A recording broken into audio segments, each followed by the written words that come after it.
cost-saving items, as well as this change in the water, groundwater management. Like the board tonight is going to work to finalize commentary on the draft decisions for both the overall site plan and the special permit, but there's not going to be a vote on this topic this evening at this point of time. Without final plans, it's not something that I think we typically would do. So I'll say that out loud for the benefit of the public. I don't know if the rest of the board disagrees with that. I'm welcome to have your comment or piece on this here, but I'm just saying that out loud. So to the board, are you in agreement on that? I have no disagreement with that. I did find a document that was submitted to the MSBA that predicted the planning board process to be 3 to 6 months.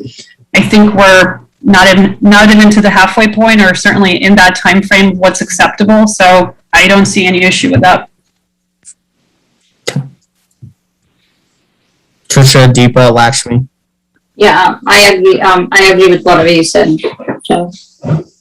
I agree as well. Yeah, I'm fine with that too. Right. So to move on from there, I am of the mind that, and this is a discussion for the board as well, but I'm of the mind I would like us to have a public commentary portion of this meeting this evening. I think from my perspective, I've seen a lot of commentary come in, continue to come in around varying topics around this.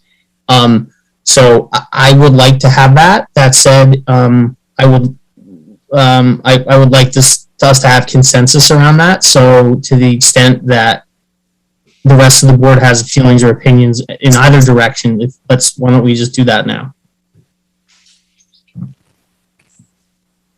Joe, I agree with your approach, because I did see those emails as well, and I feel like maybe we should give another chance to the public since we're not voting for it tonight. Yeah. Thank you. Yeah, and it makes sense to where we are today, right? With all the new changes and all the emails that we got, it makes sense to have a public comment section of this meeting. I absolutely agree. Like I said, I think we have time in the process. We have a 3 to 6 month window to do our work for what we said to the MSBA. So I'd like to get this right, and I absolutely think we need public comment. I think just as a note to what Anna said, I believe, and correct me if I'm wrong, Peter, that we have a 90-day window actually in Ashland from the time of the opening of the public hearing, in which if we don't reach a decision in that at the end of 90 days, the project is automatically approved. Is that correct? So we have a timeline. Obviously, the site plan approval and special permit does kick into play here. However, typically when you have continuances, it's agreed upon by the applicant and the board that continuance can happen. So we've kind of had that, but I think we've definitely molded this. We've definitely taken this through the appropriate process, I would say. But at Thursday's meeting, Tricia, as you request, I will put together a timeline regarding where we stand and how many days it's been since the original application. And my other comment would be, since our meetings on this topic, even though we seem to have a long time, seem to go incredibly long, I would ask that we follow some of the guidelines that we've been doing on previous meetings, with allowing one time to the microphone, a certain number of minutes, and to please ask, given that we have received letters, we have received people's comments, to try to not be too repetitive in those if possible. Obviously, everyone has a right to have a voice, but to allow new voices to speak as well.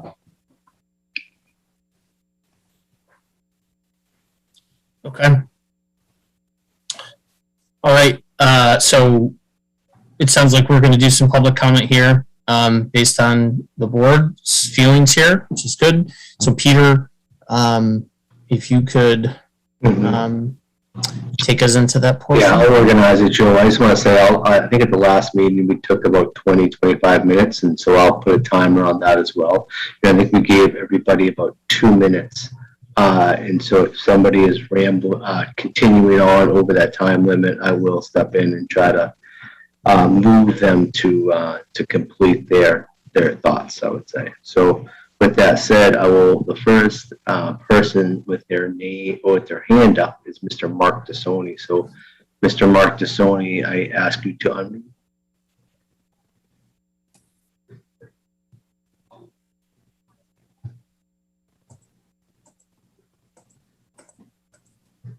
Okay, thank you. Good evening.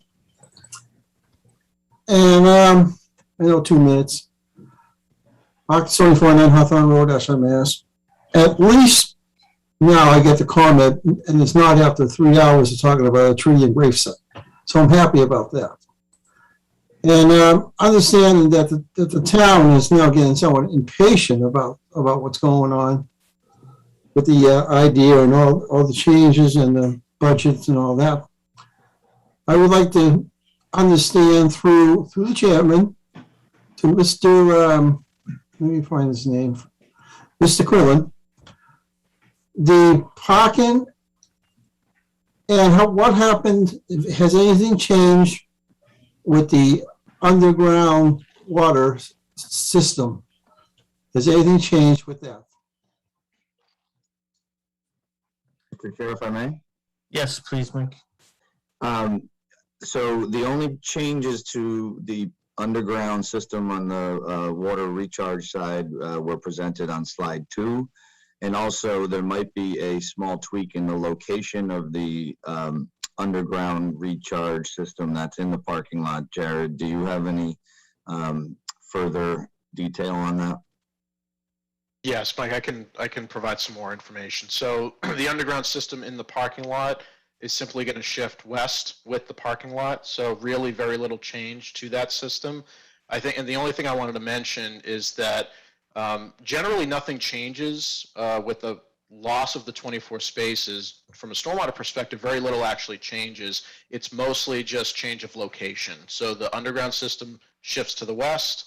The swale that runs along the east edge of the site, that will remain as is. It just shifts a little bit further to the west along with the perimeter road. So really the change in the reduction in parking count, while it does have a positive benefit because it's less impervious area, from an overall perspective, doesn't really change the stormwater calculations or the design of the stormwater management system very much. Okay, so that means that the science and the gravity theory is going to stay the same as is being put in. Correct. That's it. Thank you. Thanks, Mark. All right, the next person with their hand up was Catherine Rooney. Catherine Rooney, please unmute. Hello, everybody. Thank you for taking my comments. So I'd just like to advocate, first of all, I just want to thank everybody for participating in this process and for all the hard work it's taken to keep redoing the drawings and doing the cost analyses and things like that. And I like this project. I think it's, you know, it's basically we need a new school, so let's get a new school built, but let's also make it the best it can be for Ashland. And my feeling is that it would be incredible if we could save that, work really hard saving the heritage oak tree that's over the grave. And if the vote or the change or the ruling out of the planning board is that we can, that they would like that tree to try to be saved, I know some tips and tricks to save it from some people who are doing some really cutting edge stuff with trees and with soil that will help make this tree give a much better immune response to all the stress it's about to undergo. And I think that it would be worthwhile for us to think really hard about how we could save that tree, because it will be an awesome legacy for the future children and grandchildren of Ashland. We're already cutting down untold amounts of trees for this project, And if we can save one, that's really significant. That would be wonderful. And that's the end of my comments. Thank you very much. All right, thank you, Ms. Rooney. Mr. Rob Shear, can you please unmute yourself? Thank you, Peter, and thank you, planning board members and members of the general public. Yeah, I'm just actually have a fairly straightforward request. A few weeks ago, and this is regarding the tree, you know, I sat through, you know, attended many of the public meetings in the past few years and several planning board meetings, and I did send an email to some members of the school building committee and subsequently to the planning board and the school building committee to, based on what I saw at the planning board meetings, I'm hoping we can get a thorough investigation and review. And I would just, you know, reflect, you know, endorse some of Catherine Rooney's comments about saving the tree. But I had 3 specific measures based on what I observed. The first one was reduce the corner of the building to give the tree's roots more room. The second was to investigate foundation digging methods that would disturb less of the soil outside the foundation line. And the third was removing the retaining wall and regrading to give the tree's roots a chance over the years to grow in that direction, thereby hopefully addressing some of the issues that caused the arborist to say that the tree wouldn't survive the building process. So, you know, I realize these are complex questions, but I was hoping that the contractors would get a referral from the school building committee to look at that in detail and respond in detail as to why or why not those are feasible measures to take. As far as I know, that has not happened, unfortunately, and I would ask that the planning board use the time they have. I understand also, my recollection is that the planning board asked for specific cost information some time ago, and to my knowledge did not receive that. So I would ask that you use the time you have remaining to ask the applicants to respond in a thorough manner as to why or why not those are practical, what the cost would be. I just feel much more comfortable about this process if we cover those bases, because, you know, I think it is important that we do take reasonable measures to try to save this tree. It was overlooked in the process for whatever reason. I'm not sure why, but we at least now can try to make a good faith effort to really deal with this once and for all. And I would ask your support for that. So thank you. Thank you, Rob. Next up would be Miss Roberta Sloman.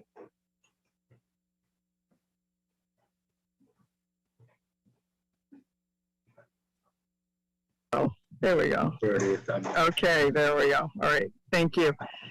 I had sent a memo to the building committee, the planning board, and the select board, so I just want to touch on a couple of highlights of that. I'm certainly not going to reiterate all of it. But the preservation, I feel very strongly about this, and in my opinion, there's no credible and acceptable reason for destroying and removing a centuries-old white oak tree that's within a few feet of a historic grave on a noted historic ashland site. There just isn't. I mean, once it's gone, and that's forever. The tree cannot be replaced.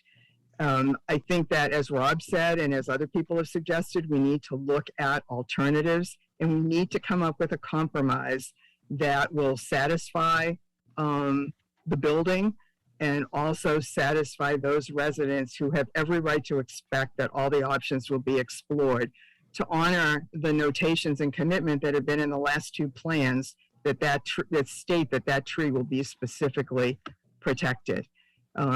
It's in the best interests of the town to preserve its heritage and to preserve its history, and to preserve the legacy and for what it teaches the children. It's not possible, I don't believe, to cut that tree down without completely destroying the grave that's within 4 or 5 feet of the tree.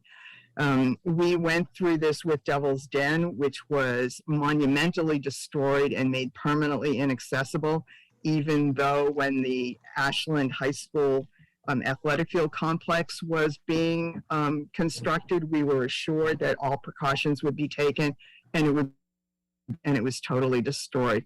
I think that if that tree is going, the whole site is going, and I don't think that either one of them should go. I also find it kind of hypocritical and disrespectful to put a plaque up noting the significance of the tree when that significance wasn't enough to save it. And then to take pieces of the tree and make furniture or benches or use it on different projects around town, whether it's the school or the Valentine property. The tree should be respected. It's a part of our history. That grave is a part of our history.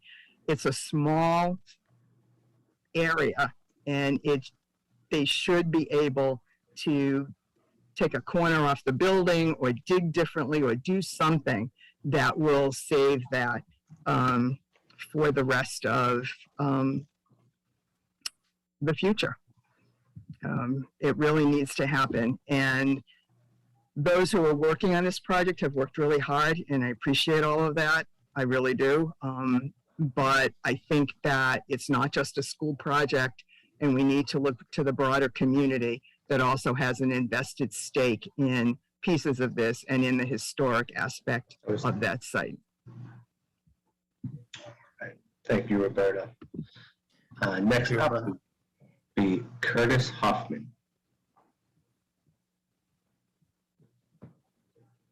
Curtis, please lower your hand and unmute yourself.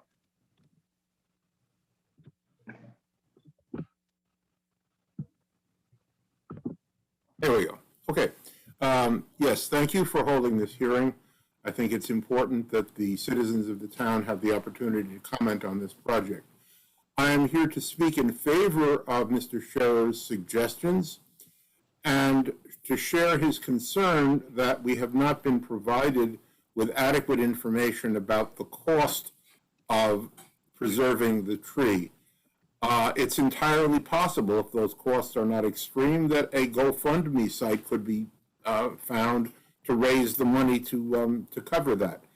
In addition to that, and in addition to all of the excellent arguments that Ms. Silman has presented, we do not know that the single grave that is there is indeed the only grave in the vicinity. I've spoken with, as an archaeologist, I've spoken with my successor at Bridgewater State University, who came out to visit the site to see if it would be possible to detect other grave shafts using GPR, which he has access to a GPR, ground penetrating radar system. And he reported that it would not be possible due to the rock burden and the roots in the ground to detect such grave shafts. So it would be extremely disturbing if in the course of construction, the construction crews were to run across additional burials in that vicinity. It's entirely possible that they're there. So in my opinion, that area should be avoided at all costs, and the costs should be specified so that we know what we're up against, as well as any considerations that I've seen in the proponents' literature that it would cause a significant time delay. We need to know how much time delay it would cause, especially given, as we've heard tonight, that the process is only halfway through the expected time period. So that's what I would like to add to the discussion. Thank you. Thank you, Mr. Curtis. Next up, Mr. Stephen Morgan. Catherine's iPad.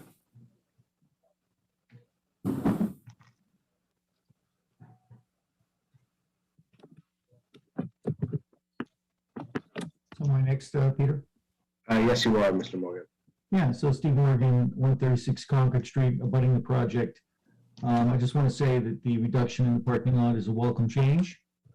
Although it isn't really behind my house, as someone suggested, it's kind of to the right of my house, behind my neighbor's house. So thank you for reducing the parking lot. I think you could go reduce it further, and I would stand by that comment from earlier.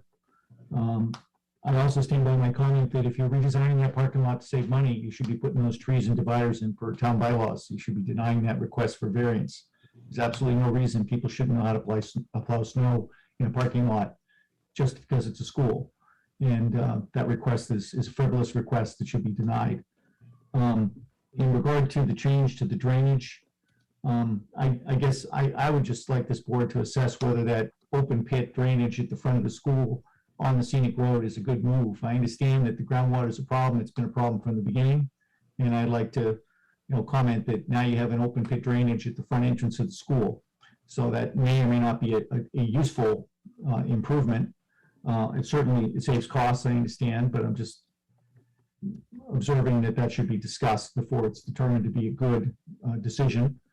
As far as the steep slope, I still haven't heard anybody or seen any revised plans, including the 9-1 plans that address the steep slope over by Fisk Road. That's already an existing easement. I haven't seen anybody request to waive the easement, yet they're planning construction through the easement. That's not allowed. It's not on the plans to change that easement. Clearly, there shouldn't be a temporary road there. Planning board already decided that decision. It's not been requested that that variance be given. Finally, moving on to the last comment I'll have is about the historic site. I've attended a couple of 2 minutes, Mr. Morgan. Yeah, I just finally to close out. Historic Commission is very likely to designate that site as a historic site. They were going to vote on it. They ran out of a quorum. So you should be prepared for that to be a designated historic site before planning decides what they're going to do.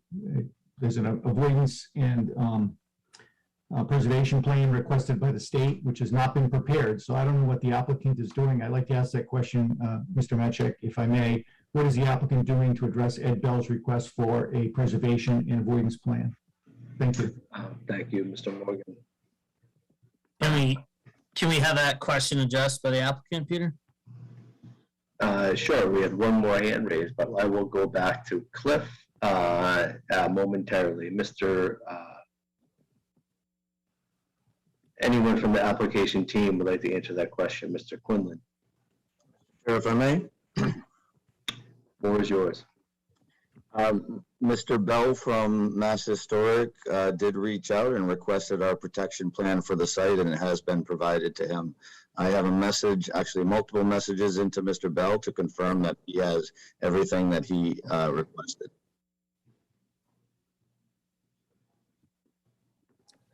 Okay.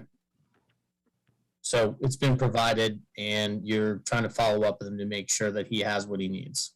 Yeah, if there's anything outstanding, if he has outstanding questions that aren't covered by the protection plan that we provided, then we would happily follow up. So I have both voicemails and emails into Mr. Bell trying to close the loop.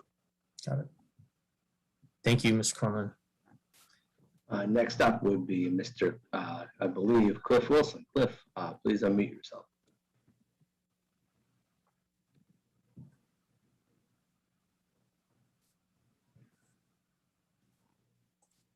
Cliff, are you there? Hello, can you hear me? Hello? Yes, we can. Loud and clear. Okay, very old microphone. We can't hear you now, Cliff.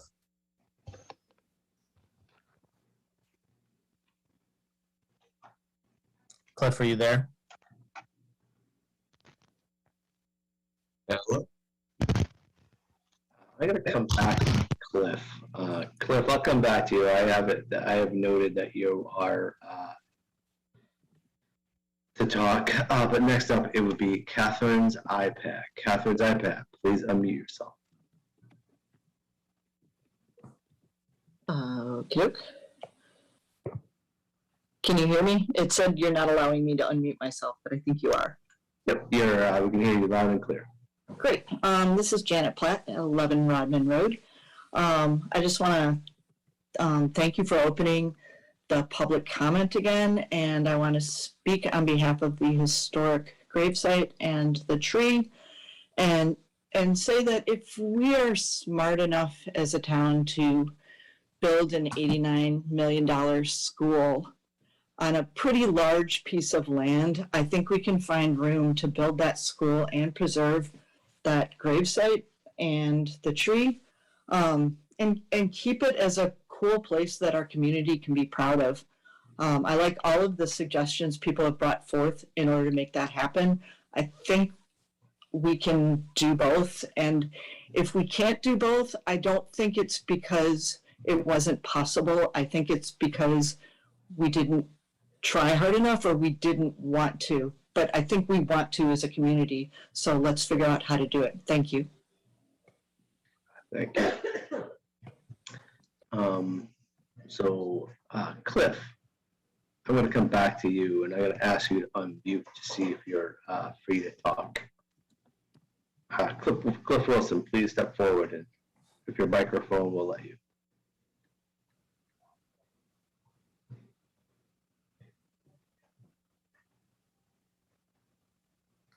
Cliff, going once, twice.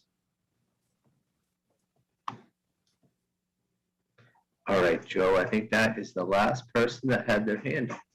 So I'm going to hand it over to you and the board to discuss where you would like to go from here. Okay. Thank you, Peter. Okay. So to board members, any commentary or discussion regarding the public commentary we just heard? I do think that the questions that were asked by Rob Scherer and reinforced, if you will, in a sense by Roberta Solman's letter are valuable. I think it might be helpful to hear from the applicant, not might be, it is helpful to hear from the applicant on some of those points. I do recall we did have a planning board meeting where we did ask the applicant to give us a sense of the costs of saving the tree. In response, we got an arborist report that said the tree is perfectly healthy, but would have to be moved if the construction stays as is, which was kind of obvious in the first place, which is why we asked for costs to save it. So I don't think we've gotten a response yet as to the costs involved. I do think it's very helpful to know that the project can be shifted, if you will, whether it's things inside the building or outside, in the sense that we do seem to have some ability to move $85,000 here or shift, in shifting parking. And we do seem to have some flexibility on budget. I did provide a letter to the planning board, a document, so it's clear on the record that we do have some time to get this right. There was a document, which is the preferred schematic report, the Davis-Mindus Elementary School feasibility study that was given to the MSBA. Like I said, it gave a 3 to 6 month Ashland Planning Board process. We seem to be, we have time to figure this out. The MSBA, as we heard from the applicant, I believe one of the experts on this call told us at the last meeting that the MSBA does not get involved in redesign elements. It seems that we can honor the budget and have some flexibility, and we even have some time based on what we showed the MSBA in our application. So I definitely think we need to hear those answers to the questions that were asked. But Mike wants to respond to you here. Or has a comment. Yeah. I do, just because I think there's been some confusion here. There is no flexibility in the budget. The budget, as it was set, it is a fixed amount. And unfortunately, since that time in January, the cost for the project has gone up just due to market inflation with supply and demand issues that many have heard about. For instance, the same piece of steel in January, costs significantly less than what it costs now. So in order to keep the project moving forward and on budget, we're having to cut things out like parking that the schools originally really wanted. I don't see that as being flexibility.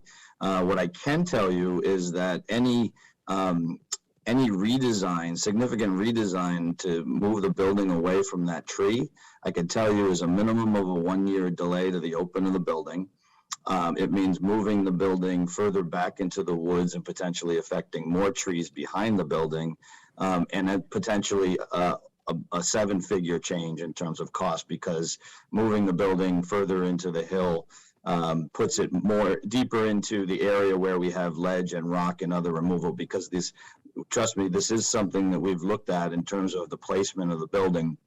And while not ideal for that one tree, it was part of a overall cohesive look at the site, and it wasn't just done randomly. So I will say that any redesign, that kind of major redesign, we are looking at a minimum of you know, high 6s, 7-figure change minimum, and a 1-year delay.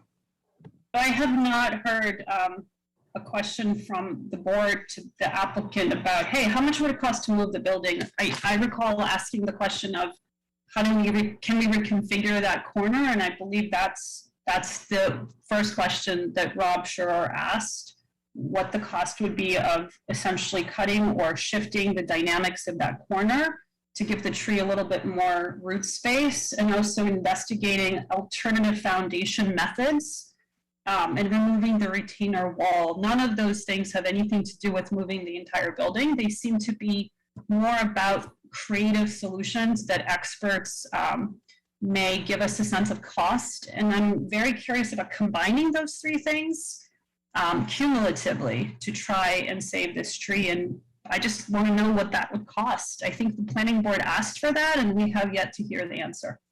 So if I could address a couple of things. One, a professional arborist was chosen to look at the tree, and they actually said removing the retaining wall would be the wrong thing to do. That would be something that would negatively affect the tree. So that was addressed in previous meetings. So I apologize if that wasn't clear to people. Secondly, the issue with the proximity of the building is not having to do with the foundations, because the building is going to sit relatively close to the tree, such that in order to construct the building, the horizontal limbs have to be cut, and that is well within the protection radius of the roots. So there is some root effect, but it's not necessarily because we're digging down, you know, well below the root system. We are, but not drastically. So I don't know of any quote unquote creative foundation systems that would allow us to stay above the root system and still allow it to grow and still have a building that's structurally stable. I would have to, you know, if anybody wants to offer something up, we'd gladly explore that. But it really has to do with the proximity of the building to the tree, and you know, basically where the building is sited, it's just doesn't have a lot of flexibility because of it's being surrounded by woodland and ledge on multiple sides along there. So I hope that helps a little bit. You may not fully agree on some of that stuff, but that is a little bit more detail. And so I think you've addressed. Yep, I think you've addressed item 2 and 3, but item 1 was, what about shifting the dynamics of that corner, right? So as I understand it, this is not a classroom space in that corner. It's not a basketball court space. It's not a gym. It's not a cafeteria. That's the administration wing, yep. Right, so tell us about that, because looking at, I believe we're getting, the whole building gives us 2 extra classrooms above what we currently have, right? So we're getting a brand new building that's gorgeous and green, gives us 2 extra classrooms, and then we've got this corner with administrative space. So if we augment and shift that corner, we're not damaging the 2 extra classrooms. We're not shifting the green dynamics of the building, right? We're not asking you to remove the solar panels or anything like that or somehow harm them. And if we're making that administrative space smaller by cutting a couple of offices or making them smaller, we appear to be getting rid of material rather than adding materials. So walk me through why that costs more money and what it would cost to do it in a way that would save the tree. So I can address some of that. I would need, unfortunately, Bill Beatrice is on vacation from Flansburgh Architects And he is kind of a key part of the conversation about why all the spaces are designed the way they are. But I can tell you that it's not designed to have extra space in the administration wing. It's designed, all those spaces were designed specifically to accommodate what the program is. So if we're just cutting out a corner of the building, that means cutting out program space that the schools need. So can you kind of give me the math? Like, what's the current administrative square footage and what is the proposed administrative square footage? I don't have those numbers directly in front of me. If Peter wants to send us an email with the specific questions, I'm happy to discuss that with the architects and get you answers on that. I think that'd be helpful because, again, I can see from the applicant's responses to prior questions that we're getting 2 more general classrooms, right? And that the question of student-teacher ratio could not be answered until the school opens in the fall of 2023. But the implication of 2 extra classrooms is that we don't anticipate much growth in the student population. So I would think that the admin space should be similar to what we have now. In looking at our application to the MSBA in the first place, we were not seeking extra admin space. We were seeking extra classroom space. So I do think that's an important question so that we understand, hey, is cutting into that admin space truly detrimental to the application?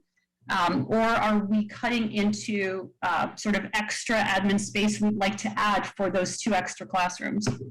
Yeah, and if I may, so all the spaces there are part of the MSBA space template, right? So this is something that the MSBA is very stingy with their spaces. And so those aren't extra spaces, right? There's a lot of other things. Right now we have essentially our guidance staff is in a closet, right? Essentially right now. So it's the guidance staff, there's all the administration, there's special ed team chairs that need space.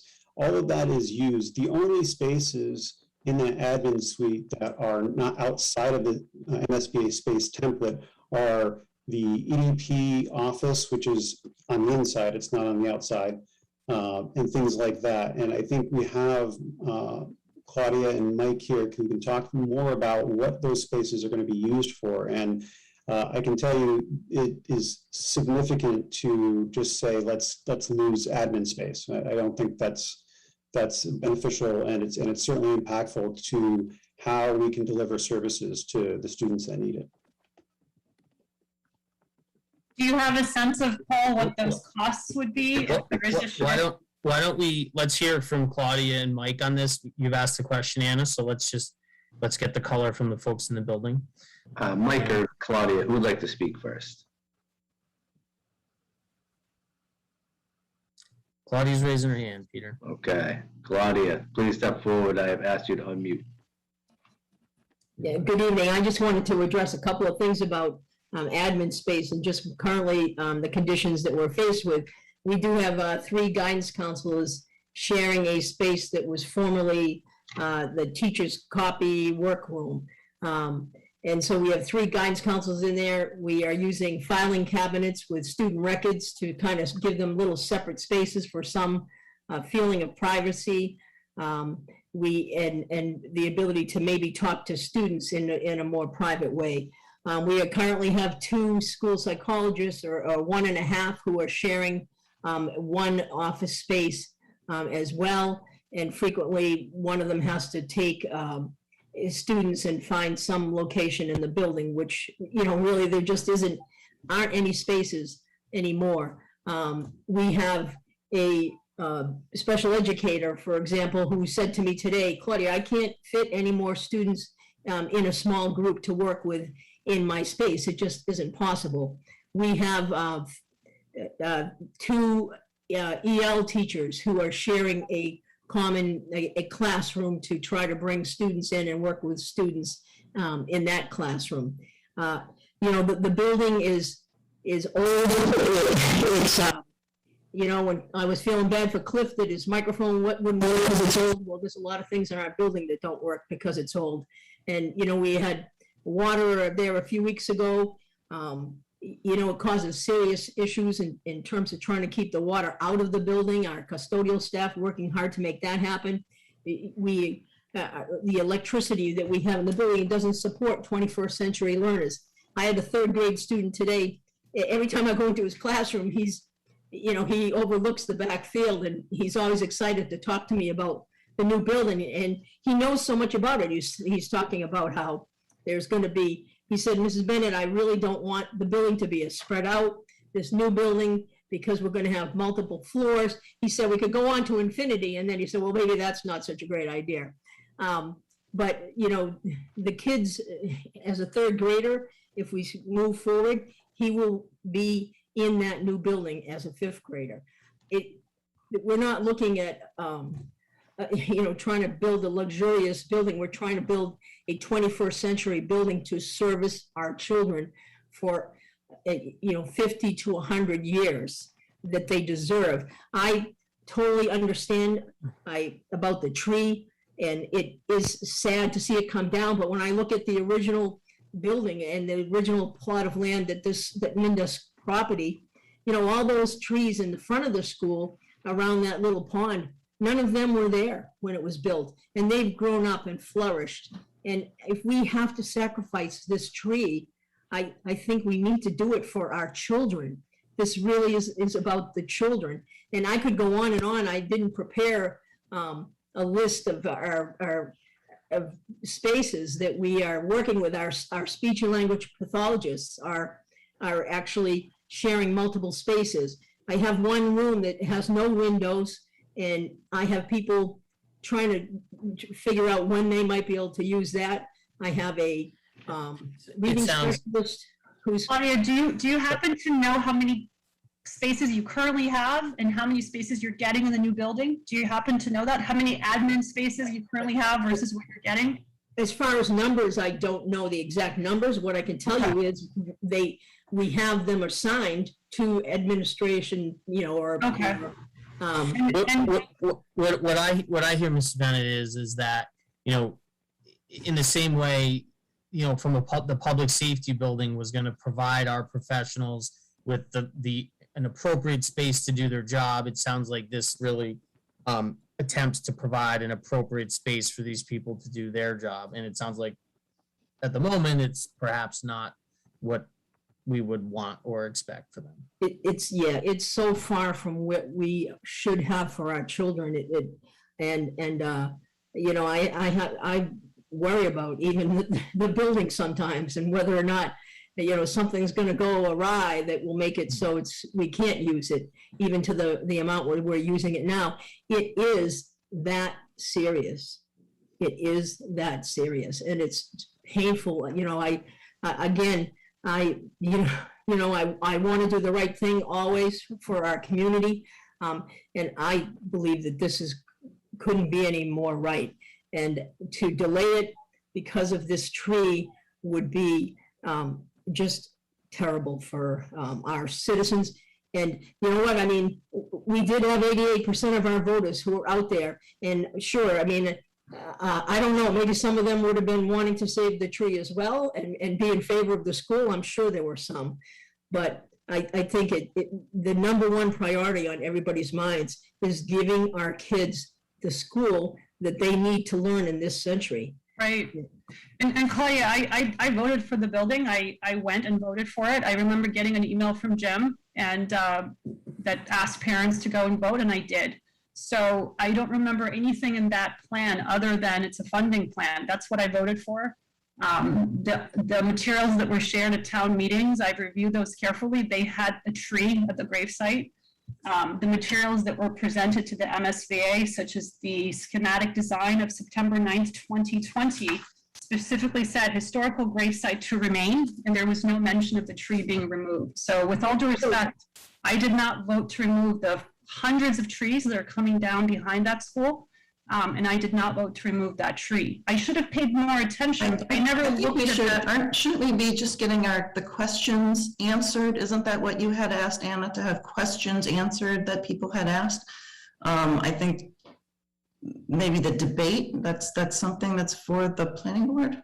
Well, I actually still have a question that has not been answered, which is Well, that, I think maybe Mr. Kyra or Mr. Adams might have those answers. Can I just say one more thing in terms of the tree? I mean, there's no correlation of the tree to the gravesite, except that it happened to grow there, right? And that when they put the fence around, if you've been there, and I'm sure you have, it would have been silly not to enclose the tree with the gravesite, just because it would have been such a narrow little strip that they would have enclosed with the fencing. There's no correlation. The gentleman wasn't buried there under the tree later grew there. And I think that, that piece of it anyways, shouldn't be suggested that the tree is in some way related to, Mr. Brown's gravesite, aside from having just happened to grow there. We have two people with their hands up, and I know they're very important to this project. So I'm going to go back to Mr. Kyra. You had your hand up first, and then I'll go to Mr. Adams. If we can get any additional clarity on the questions that member Anna Tulowitzki asked. So Mr. Kyra, please unmute yourself. Yeah, thank you very much. I really just want to clarify a little bit about the administrative space. What we're talking about here is space that is necessary to run the building effectively, and we're not asking for excessive amount of space to do so. All of the space that has been designated for us is assigned space, and some of it actually at this point in the current building is space that is not available to the school district. And Mrs. Bennett spoke about the need for the space for the guidance counselors. We need to have private, confidential space available for parent meetings. We need to have private, confidential space available for our special education team chair to hold IEP meetings. These are the reasons that we need to have these specific spaces that are assigned inside the administrative wing. We're not just willy-nilly putting folks into spaces, and we're not giving ourselves luxurious, lush spaces. We're talking about what is necessary to maintain an acceptable amount of privacy, confidentiality, and safety for our students and staff within the context of a school. That's all I have to say about it. Hopefully I'm answering your question, because the question was directly related to the space that's provided in the administrative wing. Thank you so much, Mr. Kyra. Mr. Adams, would you like to step forward and say a few words? You are now unmuted. Great, thank you. Just two things. I'll reiterate what Mike and Claudia just said about the space. I think it's important to understand that the MSBA has us walk through an entire process in terms of identifying space that we need and that's available to us. That's point one. Mike explained, Claudia explained the necessity of the space for our staff. I'll tell you, from a professional standpoint, we do not treat our employees like professionals in the buildings that they currently have. We are not honoring and respecting those individuals who every single day go in and work with our children. The only other point I want to make with regard to enrollment, Anna, that you had mentioned, that it looks like it's flat. I want to be careful when we make those comments, only because while we went to the MSBA asking to increase the number increase the space, because we anticipated our enrollment numbers to increase to the 635 number. We are there now. The Warren School is at 660 students. So I do not want to. I do not want to be a Hopkinton where we have to go back and add more wings as we continue to grow as a community. I will tell you, I monitor this daily, but I also have a report prepared twice a year from an outside agent looking at our enrollment numbers and birthing within the town of Ashland and our growth because of buildings. I fully anticipate the 635 is our number, but I'm telling you, I'm seeing 660 right now at Warren. So obviously those 660 over the next 3 years, we'll hit the 3 through 5, and any space flexibility, if you will, by taking away space in making things smaller, we're doing a disservice long-range planning. And I can't have that. I can't imagine me coming back to the town of Ashland in 3 years saying, hey, yes, part of the process is we have to build a building where we can add on, I don't know, Mike, is it 10% or more of a 15%, Jim. 15% to the building for an additional few $1 million. I don't think that would go over well. That's just my gut feeling, knowing this community for 13 years that I've been in it. So. All right, thank you. Mr. Shear, you quietly have had a hand up, so I'm going to give you 30 seconds. Can you please make your point, and we're going to move on. Great, thank you. Yeah, I appreciate the complexities of making changes. That's why I would, and Mr. Quinlan, I'm not sure, you probably haven't seen what I suggested. So, you know, again, I would just reiterate, because I'm not sure you understand all the things I was suggesting and their impact. And so I would just reiterate that we get a written report of somebody who really investigates the possibilities. For example, how if you cut off a certain amount of the corner, what would be the impact on the space, or what would be the changes? So Claudia had a great description of the things she has to deal with now, but we're talking about the new building. What would be the impact on the new building? So I would respectfully request that this is not the place to go through these details, but that we get a thorough written report exploring all the options and their impacts, because you know, it may not be possible. I understand that it may not be feasible, but I think we're past that. Should make a try. Thank you. All right, thank you so much. All right, and I believe that that I'm going to hand it back over to Joe of the planning board, Chair Rubitone, and I think at that point we are all done with public comment. Okay, so I think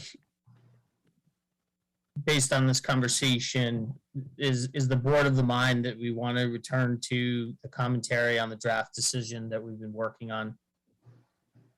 I mean, I think it may be helpful for the board, as Tricia said, I should not have commented during the question session because we may want to do that as a board first. So I think it'd be helpful as a board to talk about this project relative to the public comment prior to us jumping into the draft.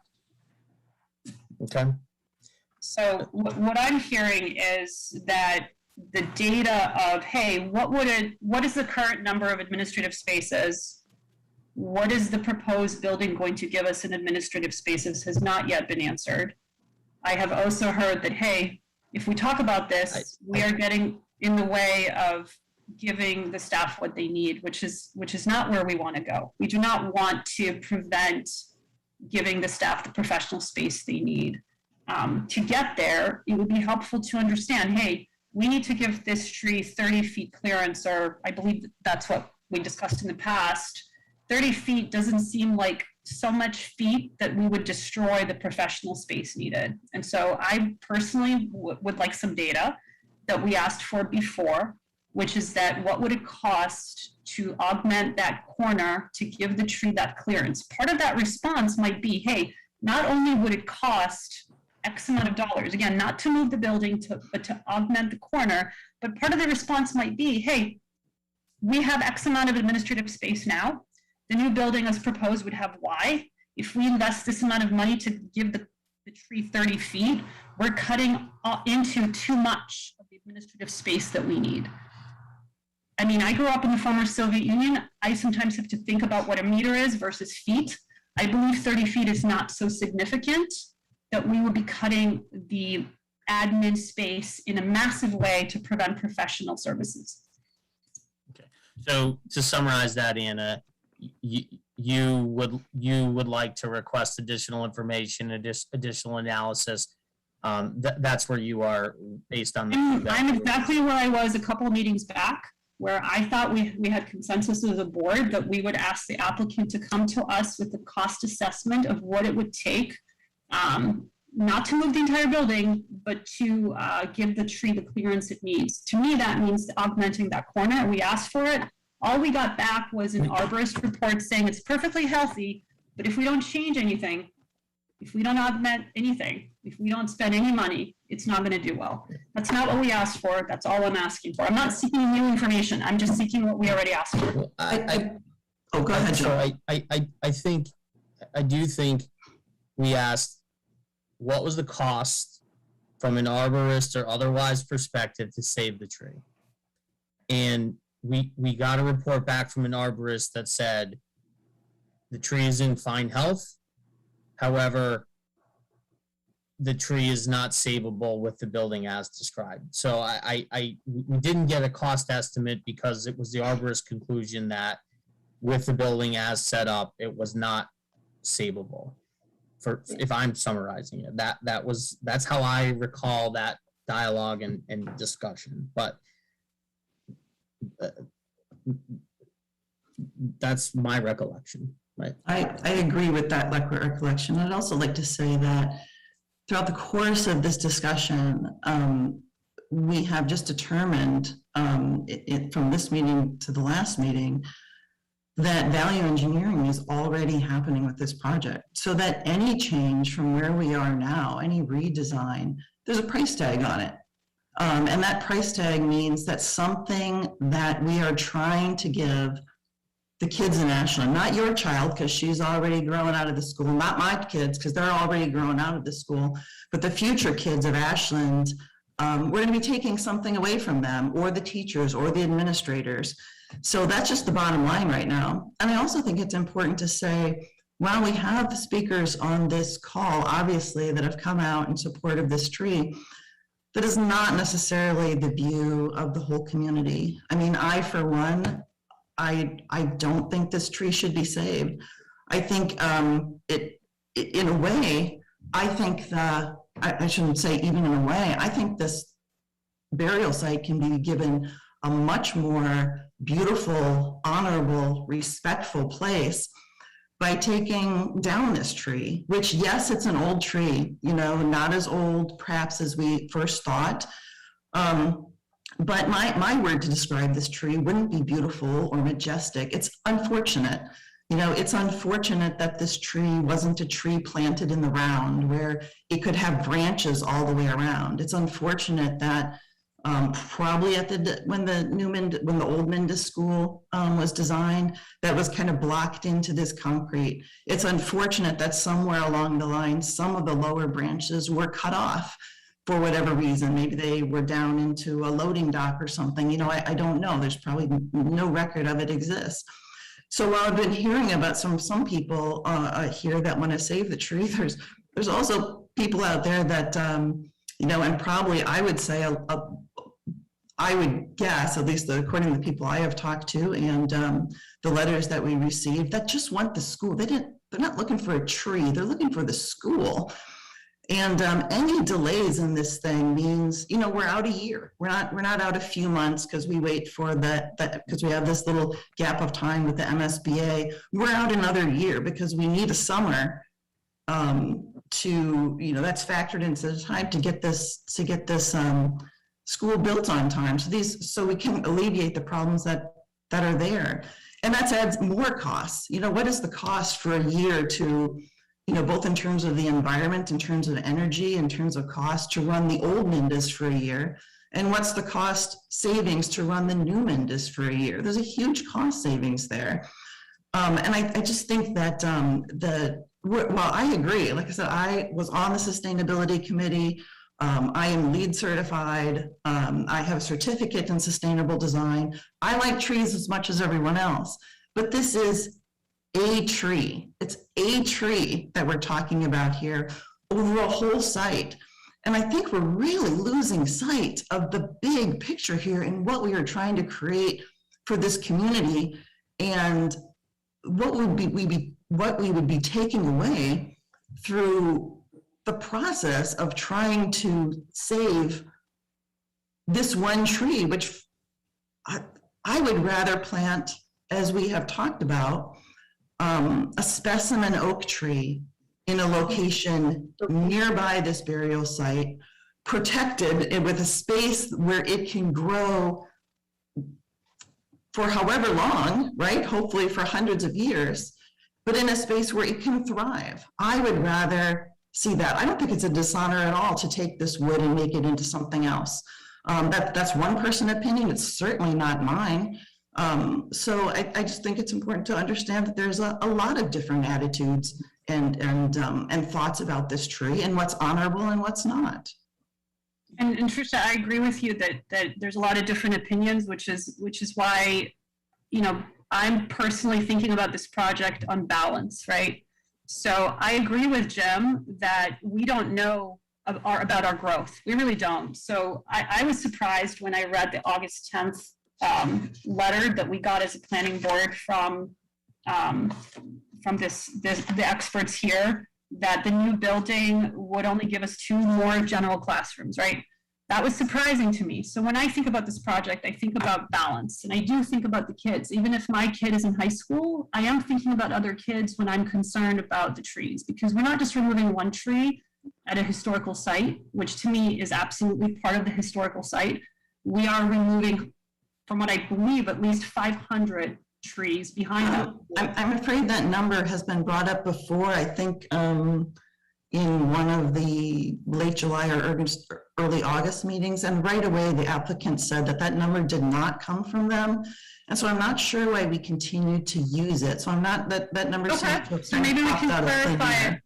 Mike Quinlan, could you tell us how many trees are being removed behind that school?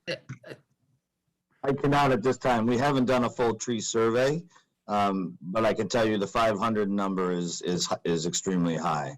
Okay. But we have not done a full tree survey. That I can't give you an accurate number. Yeah. I mean, when I went on the site, I did not do a count, but it does seem to be a couple hundred at least. Would you agree with that, Mike?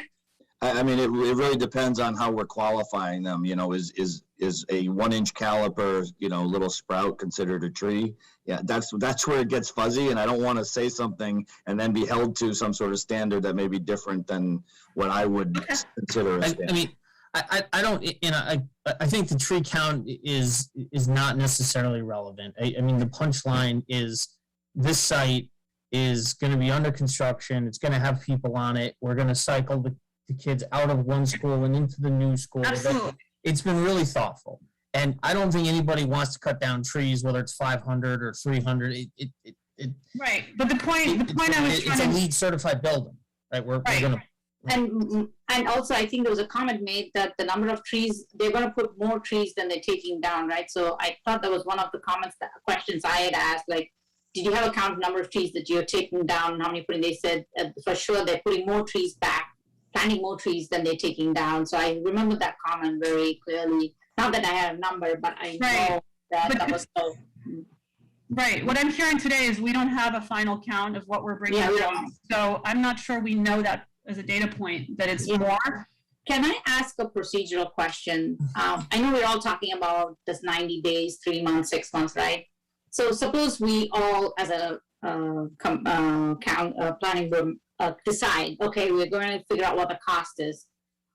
Where's the money going to come from? Like whether be 500,000, which is the 6 figures I just am making up, and if the cost is 1 million. First of all, where's the money going to come? How long is it going to get the funds? And what happens to this process then? Isn't that something that we need to think about? I know we shouldn't be rushed to make a decision. We should look into everything. Our end goal is to get a school, and I know the tree is in discussion. And to Trish's point, tomorrow a natural disaster can happen, especially in the last 2 years, what has happened, anything can happen, right? Suppose a natural disaster happens and the tree happens to fall down by itself, and in that process also disturbs the burial site. Then what are we going to do, right? So maybe, to Trish's point, maybe we are doing better for the burial site by removing the old tree now versus waiting till it falls by itself.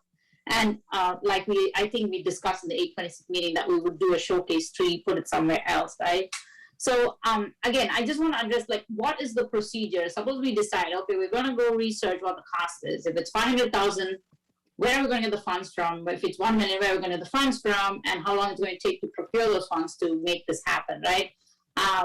And how long, what's going to happen to this process? Then what happens to the schedule they have for build out and the kids switching schools and things like that? So should we talk about that and figure out, because somebody made a comment about a GoFundMe side. I just want to address that. Like, it's not that easy as say, yeah. So I just want to ask that question. So we're going to get your question answered. So Mike, do you want to take this one on as the OPM? And I just wanted to reiterate Mike's position. Mike works for Compass. He's a project manager. Mike actually works as the town and is a third party. And he really is here to, I would say, via Mass General Law, to keep everyone honest and to keep the contractor honest and to help the town to keep this project on track. So Mike is the appropriate man to answer this question. So Mike, do you want to answer that question? Yeah, I mean, I don't want to. I wasn't going to answer questions about your procedures in terms of your bylaws and what. But I'll take that. But you can. I just want to hit the money and the aspects of where this. Yeah. From now. What I really want everyone to understand is the time value of money in construction, and what does a delay mean in construction. Even in normal times, which we're not in right now, we would be looking at a 4 to 5% escalation rate per year. So if a 6-month delay hits the project to redesign on a $64 million job, at a minimum, we're looking at a 2% increase, which is about $1.2 million. Just for the cost getting more expensive. This year alone, in 2021, from January of 2021 through January of 2022, the total escalation is estimated to be over 10%. So it's more a matter right now of what does a delay do to the cost of the project that the project has to absorb? And I can tell you, this is why I can tell you with good faith that it's a 7-figure decision, because we're looking at a minimum of a 6-month delay to redesign the building to accommodate the tree. I want to be crystal clear. To move the whole building is a delay of 1 year, or to shift the design of the corner? The open of the building would delay a year, but we could potentially make the design changes in less than that. But I don't see us making the design changes and coming back to you and getting this project cleaned out. I mean, that's a minimum of 3 to 6 month process. So to me, I'm looking at that and I'm saying it's a half a year of inflation. And if I'm being super aggressive with inflation, that's 2.5%. That's $1.6 million. And that has nothing to do with the redesign. That is just the cost of materials will have gone up. And the other side of the coin is the town has approved via town meeting a fixed dollar amount to fund this project. Which means that money has to come out somewhere else. More value engineering. And what is that process to get the extra 1 million plus to help with the inflation, say another million? So we need to get say 2 million. Then the process is we have to go back to town and get the 2 million somehow. Which at the end of the day, all the residents are going to somehow bear the cost later on, right? Whether it be real estate tax or anything else. So I just want to make sure. So what we've seen in April and May, we saw a price spike that cost the project $5 million. We were over by $5 million and had to cut money out of the job. At the last go around, it was $1.8 million. And that's just over the course of the last 9 months. So nothing's changed about the project in terms of we didn't add anything to it, but it got more expensive because of market conditions. And that's not changing, unfortunately. We're in a post-COVID time where everything is going up cost-wise because of huge demand and very short supply. And even if I'm going to dial that back to a more normal rate of 4 to 5%, we're looking at a minimum of a 2 to 2.5% increase in the cost of the job, just on a schedule perspective, let alone any changes to the design. So Mike, that answer where we're talking multi-million is if we have a 1-year delay, correct? No, I'm saying if you have a 6-month delay, you're looking at 2 to 2.5%. Okay. And can you tell me if that corner is redesigned to give the tree the clearance it needs, the 30 feet or so clearance, just redesigning that corner to perhaps minimize a few of the office spaces, right? You're telling me that's going to take how many months to redesign that? My estimate would be 3 to 6 months to be able to be back to you with the same level of documents that we have today. 3 to 6 months. And would you agree that right now we're in the middle of the 3 to 6 month process that was given the MSBA as an estimate of what the planning board would take its time to do? Yes, I'm not sure exactly which document you're referring to without it in front of me, but typically these processes take in that range. So I believe the We're application. approximately 3 months in if Right, so in theory, it could be done within that time frame, within the 3 to 6 month time frame that we gave the MSBA. Right, and again, so if this process takes 6 months, then we are delaying the project. The project, unfortunately, if we cannot start the project because we're redesigning it, then the project will be delayed. So just sitting around for 3 more months is going to give us $1 million more cost?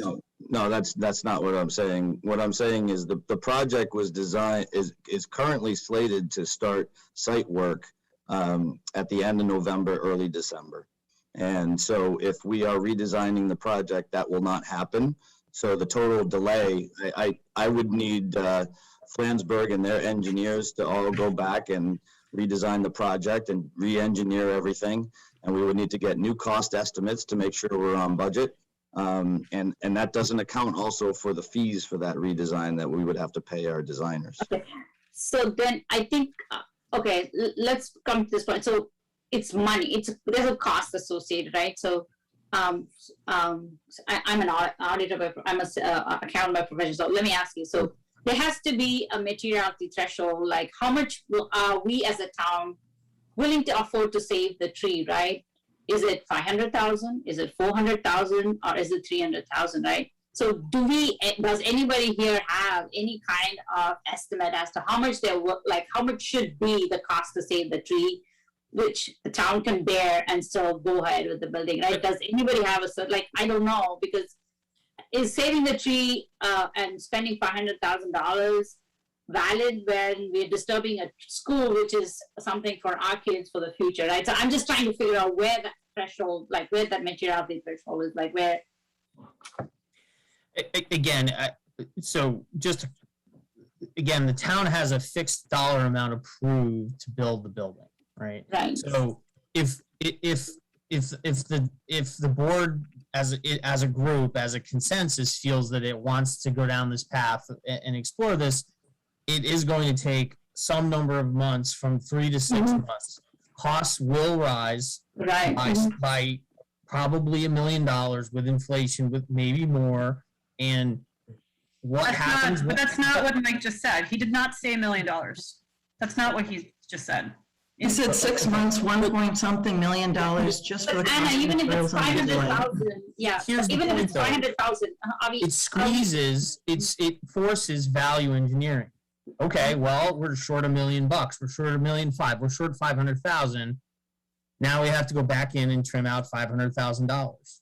We trimmed out 36 feet of parking lot and it saved us $87,000.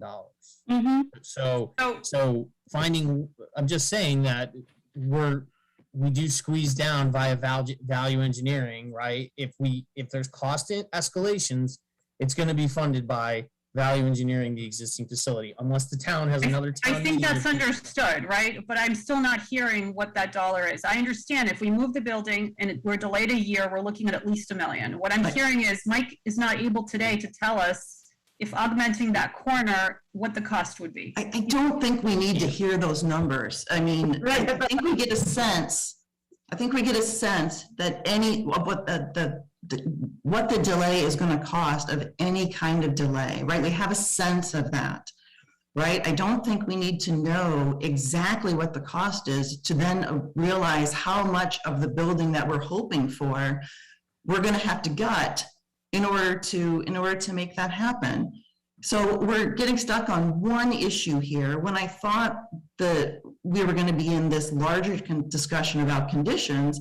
And I feel like we're arguing a point that we may not even have argued about. At least we came to other consensus about these points in the previous 2 meetings, which now seem to be, I don't know if these decisions we've arrived at as a group are completely up in the air, or if they're being, for whatever reason, kind of being questioned, or if as a group, we're ready to address the issues that we said we were going to address tonight, and the reason we set up this particular meeting.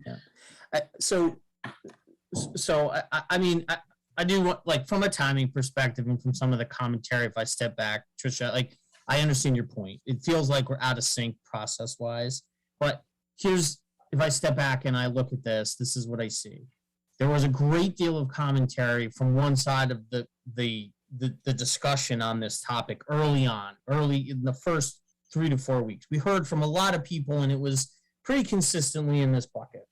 And I think in the last few weeks, we've heard a lot of commentary and discussion from people who are thinking about it in different ways, focusing on the tree, talking about how this can be resolved. So, like, I understand this discussion feels out of sync, but I do think this is a fruitful discussion, and it shows that the energy and the thought process the board is trying to put into this, and that the board is wrestling with this and trying to have a complete discussion on it, right? And so I think a little bit. I agree, but I think I actually calculated at one point the numbers of people that were coming out in support on one side and the other, and they're not even close to the people that are saying we want the school. Where's the school? Why aren't you building the school as we voted for?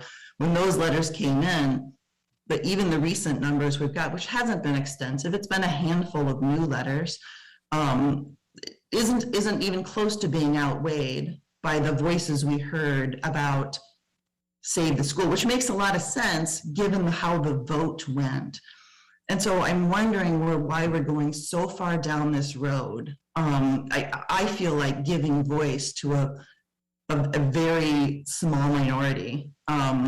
When we discussed these issues as a board in 2 different meetings, we were really working on conditions. And now, because of a few more letters that really, as we had talked about, in previous meetings, taking public comment, really offered no new information. We're kind of back where we started. It's frustrating. I'm wondering, DEPA hasn't had a voice. Maybe there's other voices, committee voices, that should say, what's our next step? I mean, I know how I feel. I seem to know how Anna feels. I'm not sure where the rest of you sit. I mean, where I sit, despite the numbers of people and either one way or the other, I think this is a fruitful, full discussion. I think it's a balancing discussion, and that, I'm glad we had it. That said, I think we need to anchor ourselves back towards conditions and where do we stand in terms of moving this forward. So I don't know what Deepa and Lakshmi think, but they're welcome to weigh in. Where I stand is I thought based on what happened in the last meeting that we had talked about the tree, we found out that the tree has to be moved. And I think we got down to what needs to happen to the tree since we have decided to cut it down. I thought we'd already gone on to the next steps. And I think based on today's comments, I think the biggest thing is how much are we willing to spend to keep the tree, right? That's a big discussion, and it's going to derail the whole process. So I'm worried about that. I don't want to derail the whole process. The town needs the school needs to happen. So I'm all for moving forward with the school. And like I said, the tree, I think bringing down the tree is actually helping survive keep the safe burial site, right? So I feel like we're doing good, not bad. Again, I respect the tree. I'm all for keeping the tree. But when it comes to building a school versus the tree, I'm going to go for the school. But again, I want to preserve the burial site and the historic site. So that's where I stand today. As far as I'm concerned, being a designer myself, I'm not saying the numbers that are being thrown out are to the point, but I totally see where it's coming from. Being a designer myself, I know how the process works, and we are approaching the holiday season. The more we delay this is going to get pushed. So 3 months to 6 months that we're talking about is kind of a ballpark number that we're looking at. This will get beyond that because it's just not one trade that gets affected by doing a small change. Right, there are so many trades that get affected by it, and it's going back to drawing boards. yes, as designers, we can come up with creative ways. I don't say that's not a possibility, but it sounds like this project has gone way past that point of going back to drawing boards and trying to figure out how do you nix that corner and save that one tree. It's unfortunate that we are at this point. We shouldn't have missed this situation and not have come to this point, but we have. So I feel like we should move on and look at the conditions and not have more debates on this tree. It feels really sad to do that, but I think we should move on. So could I comment on that, since I appear to be in the minority? So I think it's an important voice, if you will. And what I've heard is that we have been able to revise the subsurface system. We've been able to revise the parking. We've been able to revise the mechanical and electrical system. We have experts who are very willing to revise what needs to happen fairly quickly. We're talking about a revision of what appears to be not a removal of administrative offices entirely, but a minor revision to allow a 30 feet protective zone for a tree. 30 feet to me is not a destruction of the building or a movement of the building in a way that goes beyond 3 to 6 months. I think that where the experts here were fully capable of making changes so quickly with a meeting of the design committee for the school building, I'm confident that if there was a will on this board and within the building committee to do this change, it would happen quickly. And I'm hearing from Mike Quinlan, 3 to 6 months. I believe confidently it could be done within 3, and that would be consistent with the time frame given to the MSBA. So I'm absolutely glad we had this very thorough public process. And I think our discussion today was fully appropriate in light of the fact that a lot of the data points that I asked for were not openly available, and I had to hunt them down, whether it's reaching out to the MSBA or pulling various documents that were given to the MSBA about timeframes. There was quite a bit of pressure on this board from the beginning to make a decision quickly. And so I believe the reason we're here and having this very vigorous conversation is that we are properly slowing down to give it the attention that it needs. And not to disagree with what you said, but there's a lot of difference between designing site layout and parking versus redesigning even a part of building, because it affects circulation. It definitely affects your mechanical. It starts to affect other trades. There's a lot of difference between that and the speed at which that parking lot got designed. It's not the same when you're designing a building. Because the program spaces, because you may be touching one square, but that square is connected to 10 other squares. And then that triggers mechanical updates, electrical updates. So, and obviously you are following MSBA. MSBA kind of guides you on what program spaces you need. So it starts to have a multiple effect on other things, and it's just not the same as redesigning a parking lot. And I absolutely respect that. And I think it would be really helpful to have the actual data behind that, meaning the dollar data, to make an informed decision. And that's where I'm at. And I know the rest of the board is not there. I feel much more comfortable making decisions like this with actual data rather than kind of speculation of, hey, we're going to delay this whole thing. That's not what I'm hearing. What I'm hearing is if there's a will, there's a way, and there's no will on the applicant. But Anna, the question is, okay, yes, we need that. I'm not saying you shouldn't, but again, we saw them cutting down the parking spots and saving $85,000. That seemed like a small, like from a big project where we're spending $64 million. That seems like a small enough amount, but they still went out of their way to save that money, right? So how much are we willing to go and spend to save the tree is my question. Like, are we okay? Is $85,000 the max we can spend to go save the tree, or is it $70,000, or is it $60,000, or is it $500,000? Right? Because we don't have any. We don't have any. The budget is fixed. We cannot move anything in the budget. So I don't understand where the money is going to come. To get the money, it's going to take that much more time and process to get the money, and that's going to delay the process, right?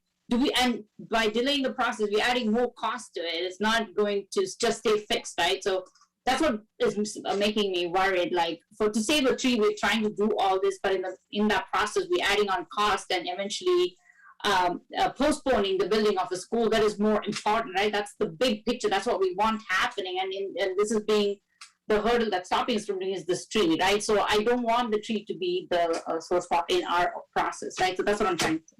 Yeah, and I don't want it either. I wish I had the data point already. I'm not disagreeing with you. I think if we had this data point, we would not be worried about delay.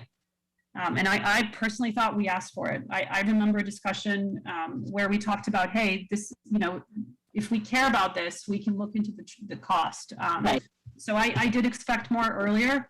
I agree that the longer we wait, the more self-pressure we're creating, right? Right. If we're asking questions for data and we don't get data, then we are at fault for delay. So that's where we are. That's my opinion. I'm going to stop repeating myself and we can move forward to discussing the conditions.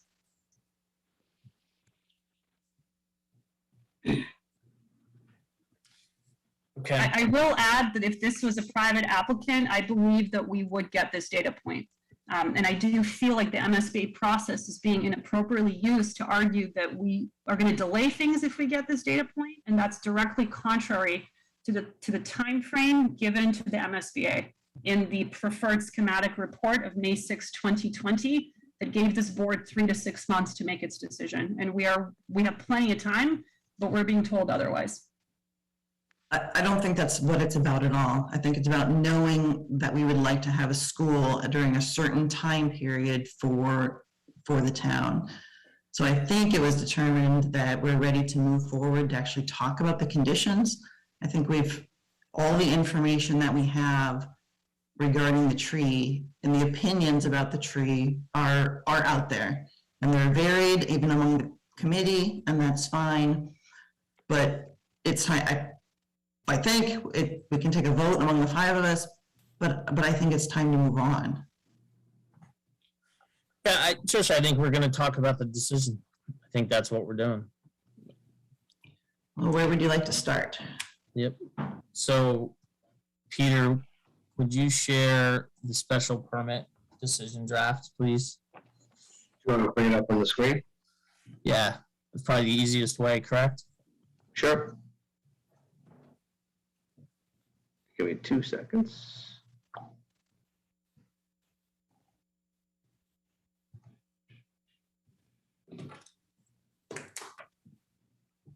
To the rest of the board, I just thought that sharing the document here would put us on the same page with regard to the discussion. No room for error. You okay with that? Yes. I have it open. Okay. So the major things that so obviously these documents were put together after the last meeting. I do want to say first off is that one is for the site plan approval and the design plan approval, and the other one is for the special permit. Within the two, in reference to our bylaws, the findings differ from one another.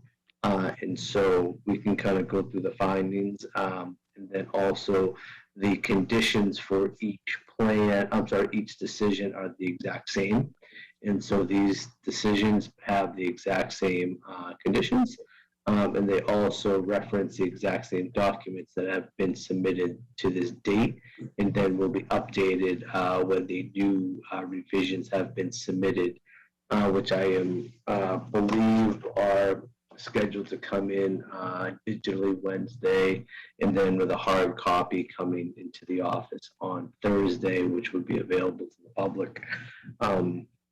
And obviously I'll be putting those plans up online digitally. So Joe, I am just going to scroll down, and please let me know if you want to start on the findings and or the conditions.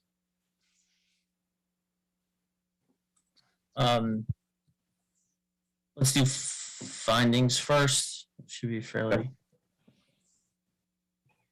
So this would be the first question up. Obviously, this is referring to base. And I have this would be finding number 1.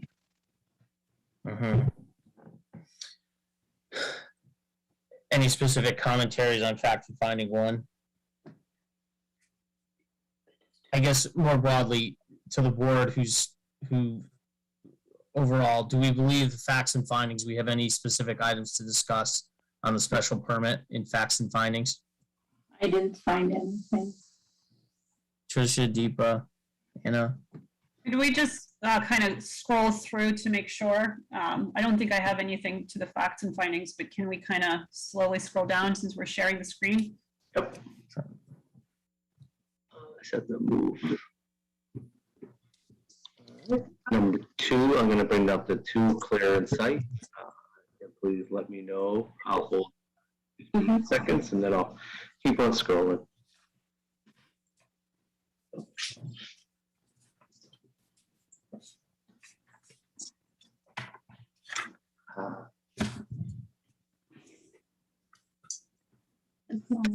Number 3 starts to jump into the points of the finding regarding the special permit. Number 1, obviously is community needs served by the proposal being the new school.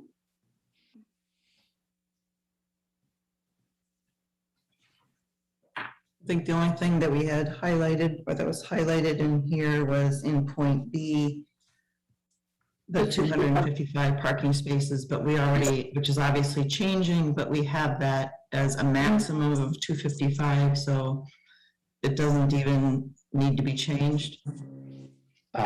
Yes, no, I agree, and my math serves me correctly that 55 will be minus by 24, which would reach 131. I'm sorry, 231. Like I said, it can be changed or not changed, you know. It's fine the way it is, because it says maximum. Yeah, but the last line needs to change, right, Trish? Because it says the proposed parking count of 255. We might need to change language there, right? Proposed maximum count? Yeah, something like that, yeah. Yeah, we could add in the word maximum again. Okay. I can make that note. And why are we not changing it to the actual number? I'm not clear on that.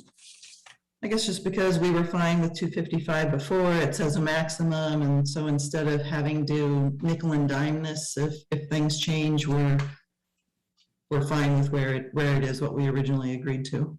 And if I'm not clear why. Do you mean that if we suddenly find extra funding to build more parking, we will? I'm just saying it's not necessary to change and to go through the process when it just says a maximum. That's all I'm saying. No, nothing else loaded in there. Right. I mean, I'm more comfortable giving the actual number of what we're doing. That would be my preference.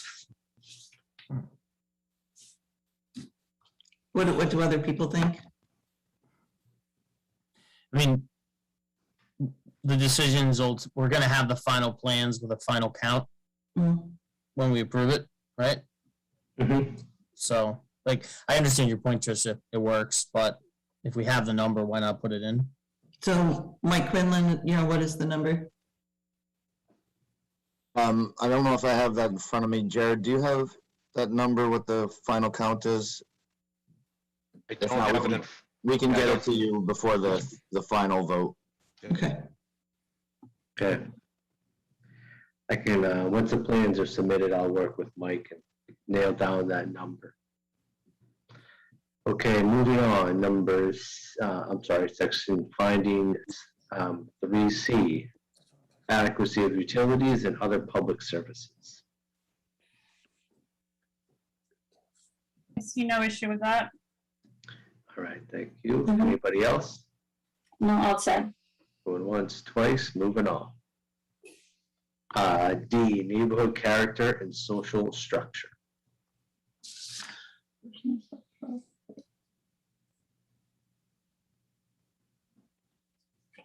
Looks good. All right. Anybody else? I mean, I will say that I do not want to change this language. I don't think we have consensus to change it, but I will comment that I'm not aware of any planning document. I could not find a planning document relative to parking. I do have concern as a planning board member that we are creating, we're addressing the parking issue in Ashland through this public building project. in a way that's not fully consistent with a planning review process. Essentially, we need this parking here because we don't have it elsewhere.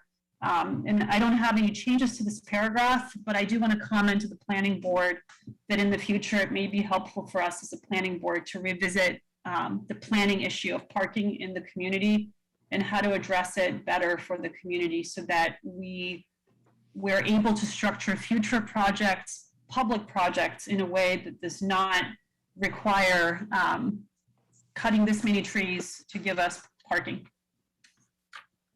So I don't have changes to this paragraph, but I wanted to make that comment.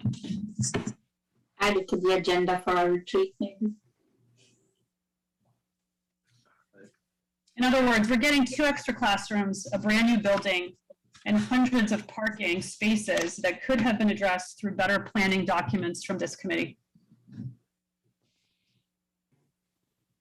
And I say that with responsibility because I am a planning board member, and I think it's our responsibility as a planning board in the future to assure better planning documents relative to parking, so that we do not need to sacrifice so many trees to have essentially a horizontal parking garage. I understand your point. I don't agree with it, but so we can move on, I guess.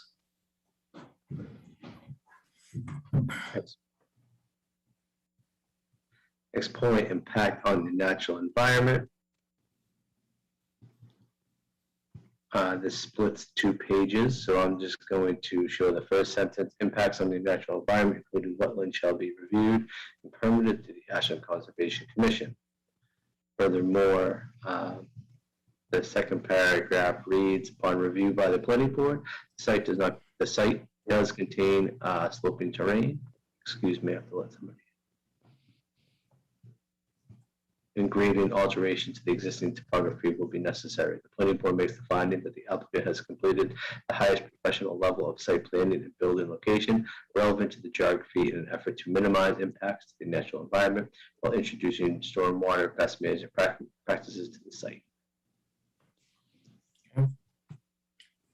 Fiscal impact.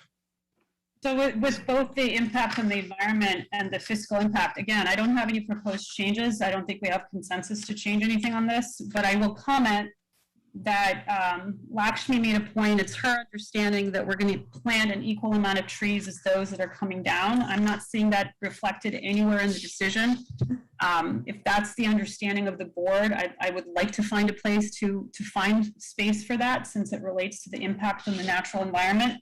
If we're calling this a green building and one of our planning board members believes that's what the applicant said, I would like that to be clarified somewhere in the decision, maybe not this paragraph, but somewhere. And on the fiscal point, I will say that I'm concerned that we're only getting 2 extra classrooms. And I am concerned that down the line, we will be looking at needing a bigger building. So although I have been talking about the tree and augmenting the corner, in no way am I standing in the way of this project. And I do have some concerns as a taxpayer that we're going to be looking at not enough space. The fact that we're only getting 2 extra classrooms absolutely worries me relative to tax base. I think at some point we just have to trust the experts in these various issues, which are not any person on the planning board. None of us have this level of expertise about education, about what's coming down into the future, about the amount of classrooms they need. We have experts that are sitting here on the Mendez School Committee, Mr. Adams, Mr. Kyra, they specialize in this and relate to the MSBA. So I believe in expertise. And so I am confident of the information that we've been given, and that at this time we are making, the committee, the building is making the best decision that they can with the current information that we have.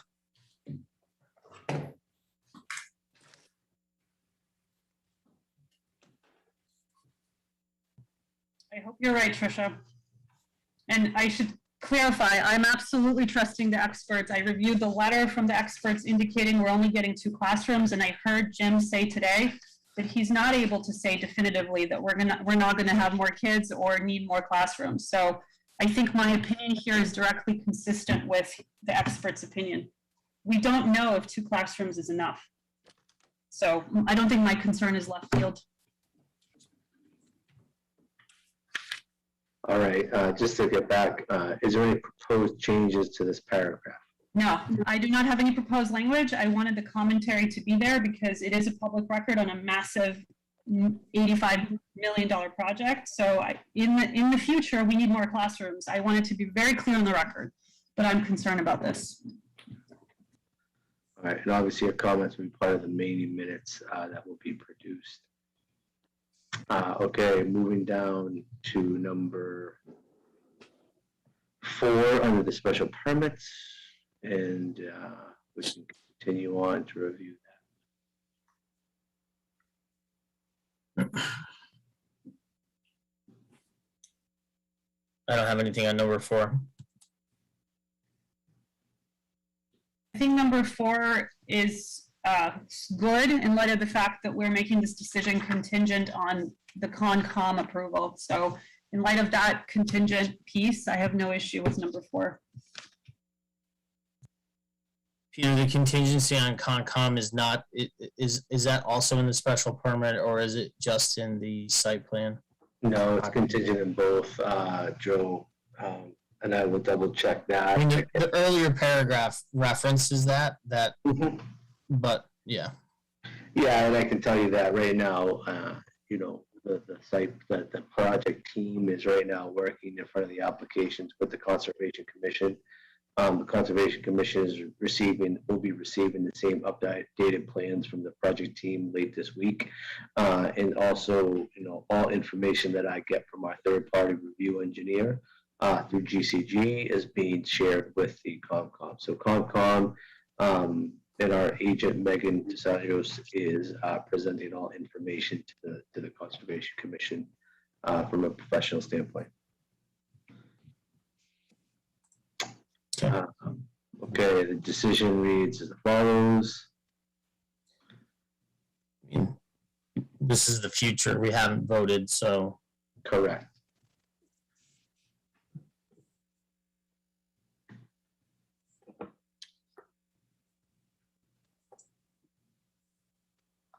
I mean, I think we can move forward because we haven't yet voted, right? And come back to this particular section once we have a vote. Okay. Do we want to go through the findings of the site plan approval, or do we want to go through the conditions? Joe? Yeah, I think we should try to finish with this document and do the conditions, and then we can shift to the other one. The conditions will be the same in both documents, correct, Peter? Correct. Yep. They're the exact so if same. we work these conditions, we have any changes, those changes could be made in both places. Those changes will be made in both places. Yep, and then we just need to deal with findings in the other document. Correct. Okay. Okay. So on this first paragraph, I thought that Tricia and I had quite a vigorous discussion and reached some consensus. And I was under the impression that we would not have such direct language that we're determining that the removal is happening. Or, you know, this seems softer than the prior language that required it, but it's still not where I thought we were going. Okay. My preference would be something that's much clearer, that the applicant can choose to make an effort to preserve the tree at the applicant's full discretion. If the tree cannot be preserved and it's removed, then the conditions apply.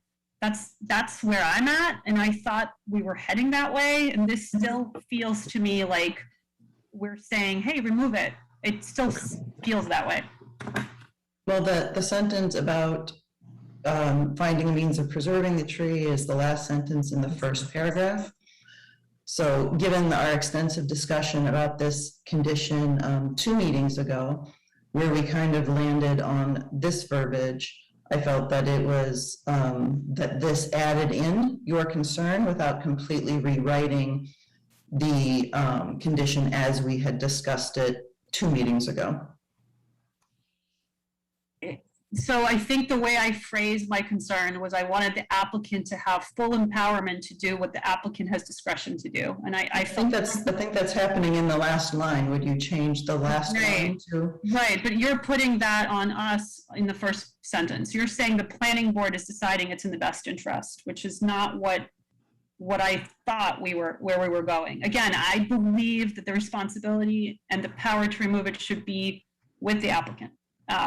Not, I don't think we, as a planning board, should take away that that responsibility from the applicant. I think we can say the applicant has full discretion to protect or remove the tree.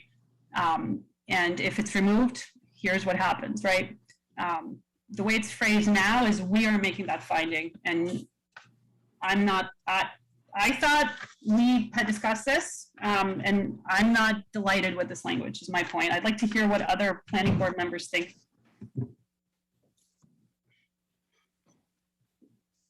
Yeah, I felt the last sentence addressed the point where we told them that the applicant could go find a way to preserve the tree if the applicant chose to. I mean, the condition of the tree is good. We have an arborist saying the condition is good. So this finding indicates it's in the best interest given the condition of the tree. The condition of the tree is healthy. The tree is just fine. Just to jump in, why don't I reposition the last sentence up at the top, and I can reword, I can kind of soften the language. Sure, and I'm not comfortable saying that given the condition of the tree. The tree is actually quite healthy. This tree is being removed not because of its condition. It's being removed because we don't want to augment the building. I think that should have been something like not given the current condition of the tree, meaning its health, but the current condition of the tree, meaning it's kind of being boxed into on three sides, this concrete structure, like the existing, I don't know how to put that. You could so say that was what was putting the tree kind of at risk versus any other tree.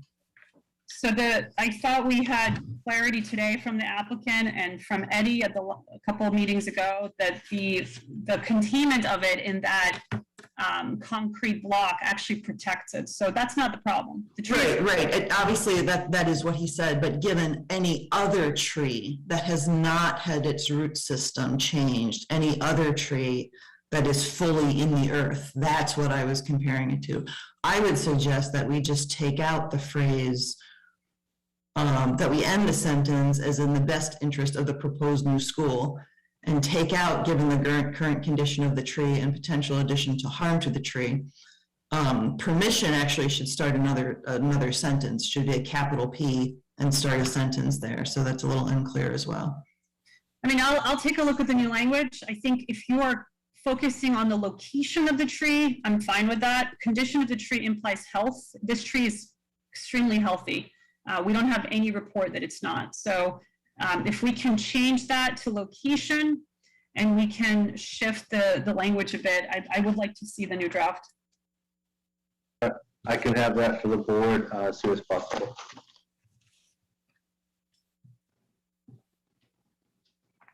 Do you want to move on to the second paragraph in this condition? Sure. The reference to a grave marker for Aaron Brown is inconsistent with later reference to the burial site. I think we need to decide if it's a marker or a burial site. In looking at the document presented by the applicant to the MSBA, they refer to it as a historical gravesite to remain. So I think we should be calling it historical gravesite, consistent with the documents we gave the MSBA. It should not be called a grave marker. Let's change it to historical gravesite on all locations. Unless anyone else on the planning board has another opinion. And that I agree with Anna. We should be consistent on that language. Yeah, that makes sense. Mm-hmm. And I would add that point to the reference to the Francis Poole Memorial Site. I think that confuses the issue. It was never given to the MSBA as a Francis Poole Memorial Site. It was presented to the MSBA as a historic grave site. So I'm not comfortable with any other reference other than that. Peter, I've had some people approach me with regard to the use of this term Francis Poole Memorial Site. Is that like how did that name become associated with this? There's people I've seen they're saying that it's not called the Francis Poole Memorial Site. But that has nothing to do with it. When you go to the site, there's a plaque on it, and it says the Francis Poole Memorial Site. And so the plaque on the fence, right? There's a plaque on the fence, and I can bring a picture up and show everybody. No, I've seen it. And so that's where the name comes from. I've looked in the historical documents, and I don't, it's the only place it really comes up. I would lean on anybody that had any additional information. However, I am just going from the plat. But Mr. Jim Adams has his hand up. Jim, would you like to supply us with some knowledge on this item? I don't know if I can actually shed much light on the fact that why it was called Francis Poole Memorial Site, but I can tell you I did investigate through our school committee meeting minutes, which again, anything on school property should go through a process, which would have the school committee vote on naming anything within the perimeter inside the school, outside the school, on school property. We have no indication that anything came before the school committee for this site or naming of the Francis Poole Memorial Site. We have policy that directly relates to naming on school property. So I don't know, so I guess my enlightenment is we have no record of it as to why it's called that or that it was approved by the school committee. Was this language drafted by town council, Pete? Yes, this decision was shared with town council. Okay. But where did this language come from? Who drafted it? Was this a planning board member or town council? Do you know? This was, I would say, a culmination between all of us. Okay. You know, myself, town council, comments that I've made, comments regarding, from planning board members. It all has been a combination and I would say a team effort. Okay. I think Francis Poole Memorial Site was actually first mentioned on the third-party review materials. I'm not sure why, but I remember seeing it there. We may be getting confused here. There's a memorial site at the front of the site, and then the Aaron Brown. We know that's somebody else. Yeah, no, this is definitely a sign that is hung on the fence. No, I have that sign. It says nothing about, hold on, if you allow me to share my screen, I can show you the sign.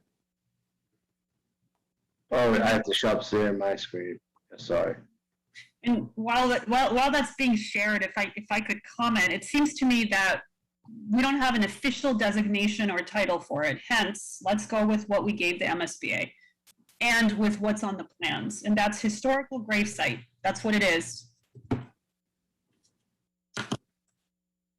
And where we have not sought commentary from the Ashland Historical Society as a board, but we do have this plaque.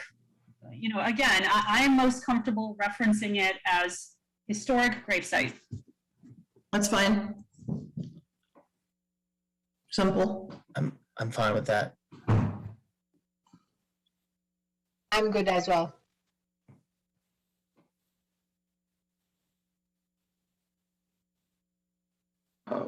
Okay. Just a clarification, the sign that's on the fence was donated by the Framingham chapter of the DAR. Daughters of the American Revolution. Is that what DAR is, Peter? I am assuming, yes. Yeah, it is. There was a letter that came around regarding that. So that's, but it just, there doesn't seem to be, at least, it doesn't seem like anyone is providing that it actually has an official name. So maybe that'll be the job of one of the historical commissions to give it an official name, which it doesn't seem like it currently has. So the beauty of historic gravesite is it's not only consistent with documents we gave the MSBA, but it's broad enough to capture anybody who's buried there, right? So it accurately depicts the location and site that way with that broad language of historic gravesite. I will say the Francis Poole Memorial Site reference will be all changed throughout both documents to the historical gravesite. And then the rest of that paragraph dealing with the stump and root system shall not be ground or removed, I'm fine with that. So just clarity on number small a, the trunk of the white oak shall remain in place until such time as a use for the wood has been determined and is ready to proceed, or until a time determined by the project's landscape architect. What are we trying to get at there? Are we? Yeah, so at the last meeting, Joe, I think you were not there. At the last meeting, I raised the concern of, I think I did, maybe it was originally public comment, but somebody raised a concern and we fleshed out the idea of, hey, how's this thing going to be protected and preserved as far as making sure, because we wanted the next paragraph to actually happen, right? Which is, this is an asset of the town of Ashland. We want this wood to be used for other things. So that step between cutting it and building things from it has that middle step, which is like protecting it, retaining it, preserving it after it's cut. So this paragraph is meant to kind of allow the experts in the field, when they cut it, to properly preserve it for later building. Right. So by understood. So I thank you for the context. So are we trying to say that the trunk shall remain on the site? Is that what in place means? No, I think Mike Quinlan, if I'm not mistaken, it was Mike Quinlan or Eddie, I believe, suggested that there was no reason to completely cut down the tree while the initial building was going on, but likely it was just some branches that would be in the way of construction. And so the tree might be able to need to be trimmed or limbed to get the construction going, but the trunk doesn't necessarily need to be taken down right away, and thus there would be time to fully decide, instead of cutting the trunk and trying to preserve it in a barn or something, you leave it in place, safest place, as the safest place, and take it hopefully right before you need it. But then if a decision isn't made quickly enough, then will come a time where it has to come down so that landscaping can proceed. I had made the suggestion. I am not the expert. I'm happy to consult with our landscape engineer, landscape architect. But I had stated that it's only the horizontal limbs that are in the way of initial construction. So the vertical trunk of the tree could remain in place for a certain period of time, if that's a healthier approach. I just am not an expert if that's the best approach. So I would consult with Eddie and Stimson on that, if it would be my suggestion. Okay. So Mike, does this language give you enough ability to properly consult as you do this? Or do you need, what do you need as far as having that discretion and leaning on the experts? Have we done that here with this paragraph? Again, I think, let me review it with, I haven't had a chance to review it with the landscape architect, so I'll review it with them before our next meeting and ask them to opine if that gives adequate flexibility. Right, because what we're trying to do, right, is give you guys what you need to keep it, retain it, protect it, so that we can retain it for Ashland, right? So whatever it is you need. I completely understand, and I know what the goal is. I'm not the expert that can say what the best direction is that is, whether it's taking it down and preserving it in some way, or whether that means leaving it in place for a period of time. But I think we can get that determined before our next meeting. Okay, so the only point I wanted to add, excuse my very detailed review of this, we've got that stump and root system above that we're protecting fully, right? We want the stump and root system protected to honor the historic gravesite. Correct. We don't want to dig anything out of the ground. Absolutely exactly. Not. And then there's the trunk, which is kind of different. So I want to make sure we're comfortable. I think we are. I think this is clear enough that these are three different components: stump, root system, trunk, and that in retaining the trunk, where it says the trunk shall remain in place until, that language, the trunk shall remain in place until, implies some kind of removal. And I want to make sure that removal does not touch the stump or root system. Are we good with that? Yes. Okay. Well, and if I may, I think as it's written, it does give a lot of flexibility, because if even if we consult with the landscape architect today and they say, I think this is the best route, I think the way it's currently worded, it says until, and maybe Peter can bring it back up, unless, it gives the landscape architect the ability to consult us and say, no, bring it down at this point. So I think it is pretty flexible, and appreciate that flexibility, because even if Eddie gives us guidance today, conditions on the ground may change his mind at some point, right? And so we want to have that flexibility. So I think it said that that he would have that flexibility, if I'm not mistaken. So I think stated a different way, what is a stump? Is there some kind of industry standard as to how a stump is defined by height? Because we did discuss previously that we wanted to honor the site in a way that doesn't entirely get rid of that stump, right?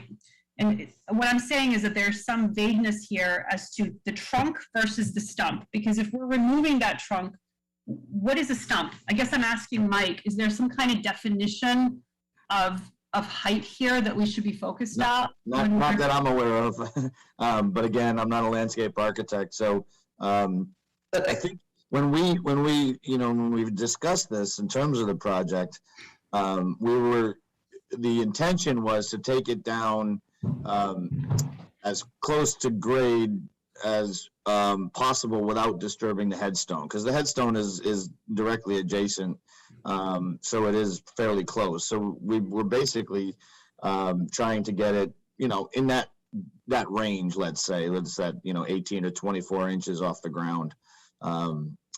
That was sort of the limit of what we were looking at. So don't we have a statement in here, the last sentence of the second paragraph under white oak, the stump and root system within the memorial site fence, verbiage might be changed, shall not be ground or removed from the site and shall be left in place. And then in the next paragraph, we have, at such time, the final height of the stump, if any, will be determined by the Mendus School Building Committee in consultation with the Ashland School Committee and the Ashland Historical Commission, which will be the kind of owners, let's say, of the wood.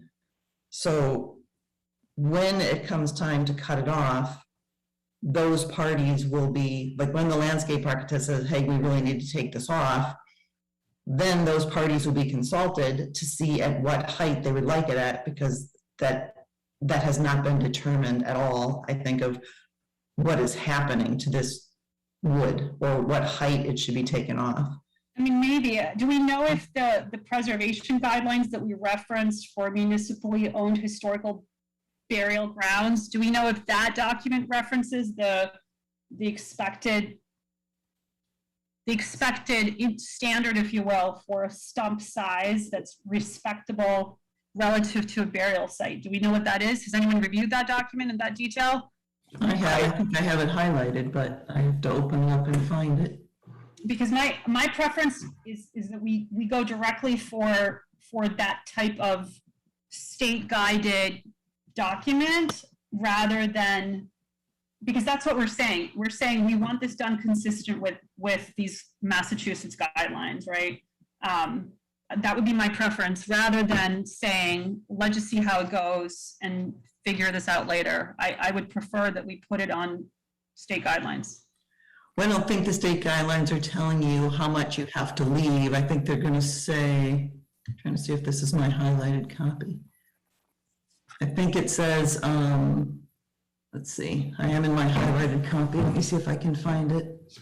If I remember correctly, I think they say to cut it to grade, and they kind of something like that, yeah. They just kind of leave it. They don't say, 12 to 18 inches. They just kind of say cut it to a grade. There's really no definition. Here we go. Cut trunks. This is on page, about pruning on page 36. Cut trees as close to the soil as possible and leave the stump in place to decay. After a stump has decayed significantly, topsoil fill, it talks about once the stump is decayed, what to do. But, so as close to the soil as possible. It says. It sounds like, Mike, 18 to 24 inches is where you're at, right? Yeah, that was given the headstone and its location. I don't know how much closer to grade we'll be able to get because, just the ability to do that carefully. and not risk the headstone itself. So we would certainly, if that is recommending that we bring it even closer to grade and we can do it without risking the headstone, then of course, we would follow that guidance. I mean, I'm comfortable following those guidelines as they are, and giving that's kind of where I'm at. I don't think we need to go beyond that. I think we need to say per guidelines, right, follow the guidelines. I think that's fair. Is that okay with you, Tricia? Because you had some other language. Yeah, no, the only thing that was about the final height was leaving it open for the, say, historical commission, maybe making a determination about how they would want to talk about the history of the site. So that was how this all came up, like understanding the different voices that might come into play, right, and how the tree or the stump at whatever height may be used, and not knowing what that might be. That's why we kind of put it in this place. But I'm fine just cutting it to the ground too, if we don't want to leave any stump for a historical purpose. Okay, let me step back a little bit. I want to make sure that if we cut it, we're cutting it with the guidelines in mind. I have zero problem with turning to the school committee and the school building committee and the historical commission for input in that. So if that's where we are and there's consensus, we can say both, right? We want to be consistent with the state guidelines and seek proper input from the school building committee and historical commission. Does that work? Something like that? I'm open. I was trying to, I thought it was just trying to cover all the ideas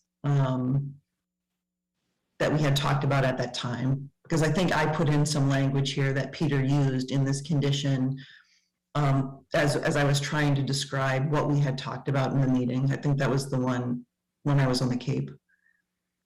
So where Lakshmi wasn't there. Can we just amend it to say, as such, the final height of the stump, if any, will be consistent with the Massachusetts Preservation Guidelines referenced to above, and will be determined by the Minda School Board Committee in consultation with whatever. Just add language, it will be consistent with the guidelines noted above. And keep the rest of it there. Does that work? Yes, that works for me. Okay. I think that's Peter. I think it works. Okay. Do we want to move on to paragraph B? Yep.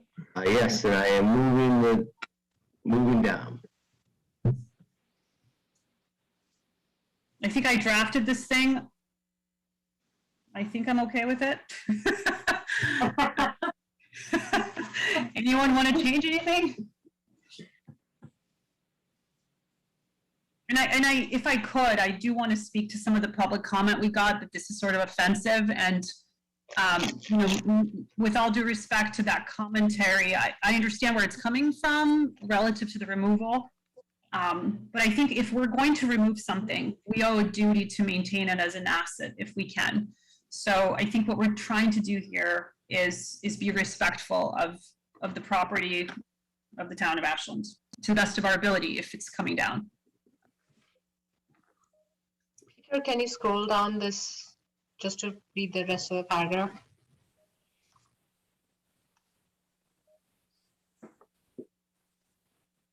Is this the one where the town council said we cannot tell what other committees in town can do? Isn't this where she kind of pointed out that we cannot define that here? I think she was heading that way, yes. She's not here, so I can't speak for her. I think she was worried about if we were kind of ordering the select board to do something with this trunk, when in effect, I think this is more offering and not demanding. It doesn't say that the select board must use their share of wood. It just offers it to them. I thought that was a difference, that there wasn't a demand here. I think we're putting it at the discretion. We are saying it shall be used for the following purposes, but then we're giving discretion. So we're essentially saying there shall be discretion. It shall be Ashland. Here's your discretion. Technically, I think this is written in a way that if somebody doesn't want it, they can pass it on to the next, right? It's putting priority on using it for the school, right? Towards the end, we're saying, hey, if the entire tree is needed for the first priority, which is school property, that's where it goes. So I'm comfortable with this language. I don't necessarily think it's somehow stepping on anyone's toes because it's giving quite a bit of power and discretion to these entities. Yeah, I agree. I don't think there's any demand that someone do something with it. It's just an offering. If you would like to do something with it, we're offering it to you. Correct.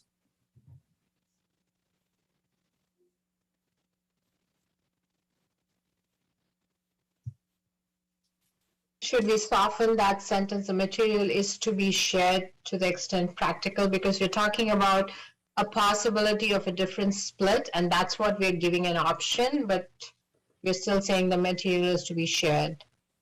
Well, we're adding, unless these two groups agree to another split, right? Do you think that's? Yeah. We're giving them that power unless they agree to something else. So, right? Are you concerned they may not agree to anything at all? No, what town council mentioned last time is kind of ringing in my head, and it's like, are we kind of agreed? I think our intentions are very straightforward and very simple, and it's really good that we are saying this, but from her approach, I thought she did not encourage this, but that's where I was wondering. So, I mean, I did not want to kind of go off topic, but because we keep talking about town council, I do want to make a comment again that, again, I'm not seeking changes of language, but I want to comment. I think town council opinion is extremely valuable when we seek input on something, especially on private projects. But here, town council is representing the applicant. And so when town council opines, it's not clear to me that we're getting an opinion that we're seeking, and it's not clear to me which hat town council is wearing. Is the town council representing the applicant or the planning board? And being able to wear both hats is fairly complex at the same time. So it's not really clear to me that we sought input of town council on this particular language, and that we were getting an opinion that's independent of the applicants. Again, I'm going to put my lean toward expertise, which I think we have, and in town council. And I believe Peter said that town council has already reviewed these documents. So I assume it's all okay with town council. Okay. Is that right, Peter?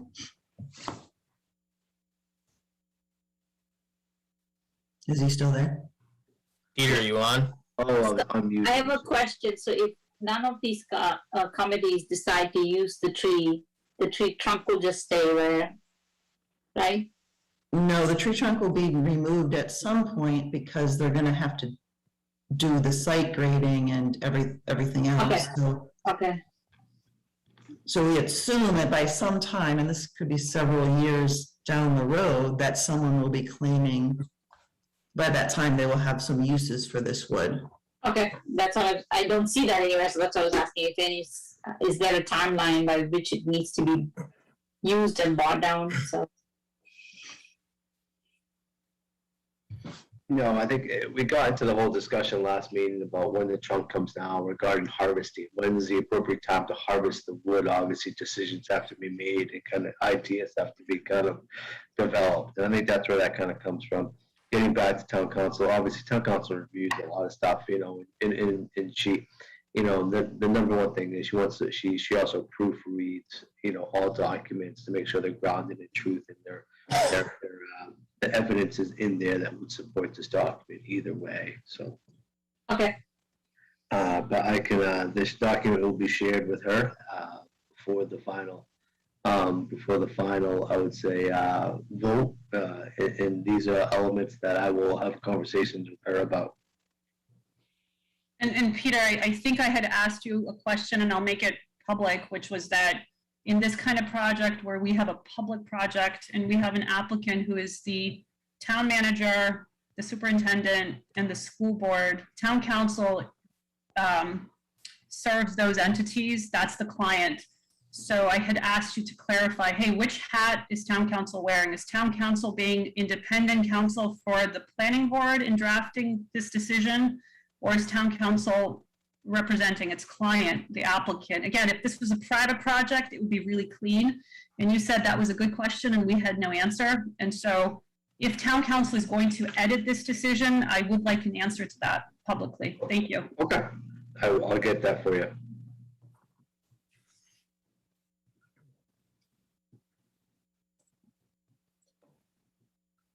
I think that's an important distinction for the planning board to think about, because public projects are very unique, and we need to honor town council's representation of its client. There's a duty that town council owes its client, and town council, it's challenging to wear both hats and represent two entities that are independent, because we are an independent entity. I just think it's very different than trying to negotiate some kind of contract where there's money involved, or really it's just looking through things to make sure nothing is against Massachusetts bylaws. It's not necessarily trying to favor one party over the other. It's just making sure that for all parties, there's nothing that's against Massachusetts general law. That's the way I take it. So I don't see that as being as much of a conflict, I guess. I mean, the research I've done, planning boards do get independent counsel on opinions in these types of situations. So, and that's separate from town council that represents an applicant on public projects. So I respectfully disagree with your point, and I actually think this is an excellent potential discussion for our retreat, so that we can honor, like I said, the role of town council and truly allow town council to properly represent the town, so that we don't put her in a conflict where it's not clear to me right now, if she edits this document, which hat is she wearing?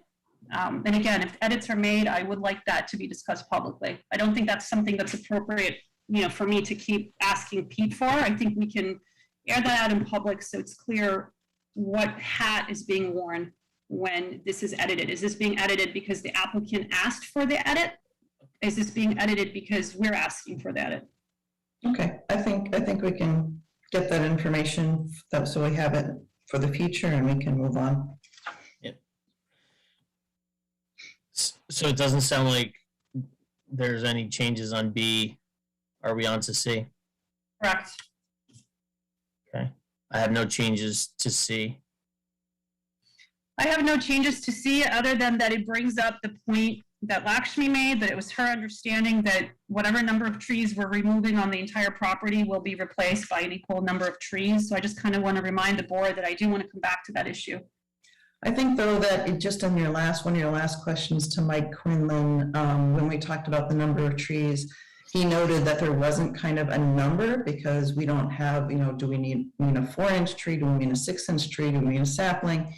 So in that way, there wasn't a number. So I don't think maybe, I'm not sure what that answer was that Lakshmi got. I remember her asking the question, but it may be not be that black and white. Yes, we're taking down this many trees and we're planting this many trees.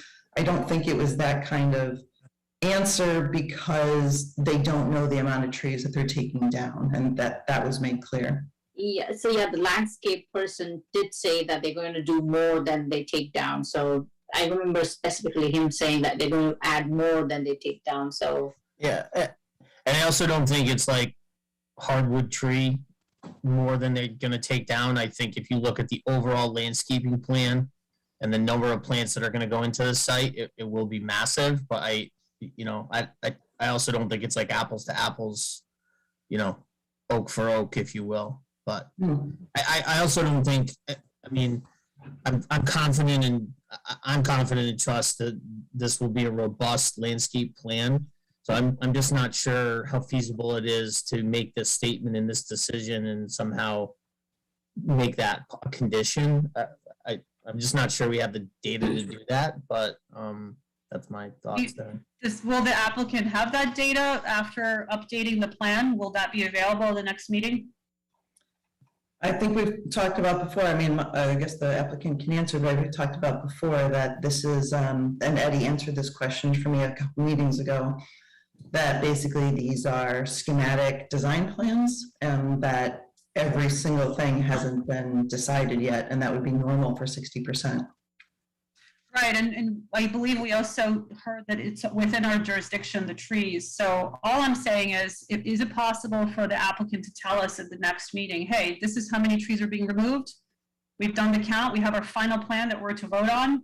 And this is how many pears versus apples are coming in.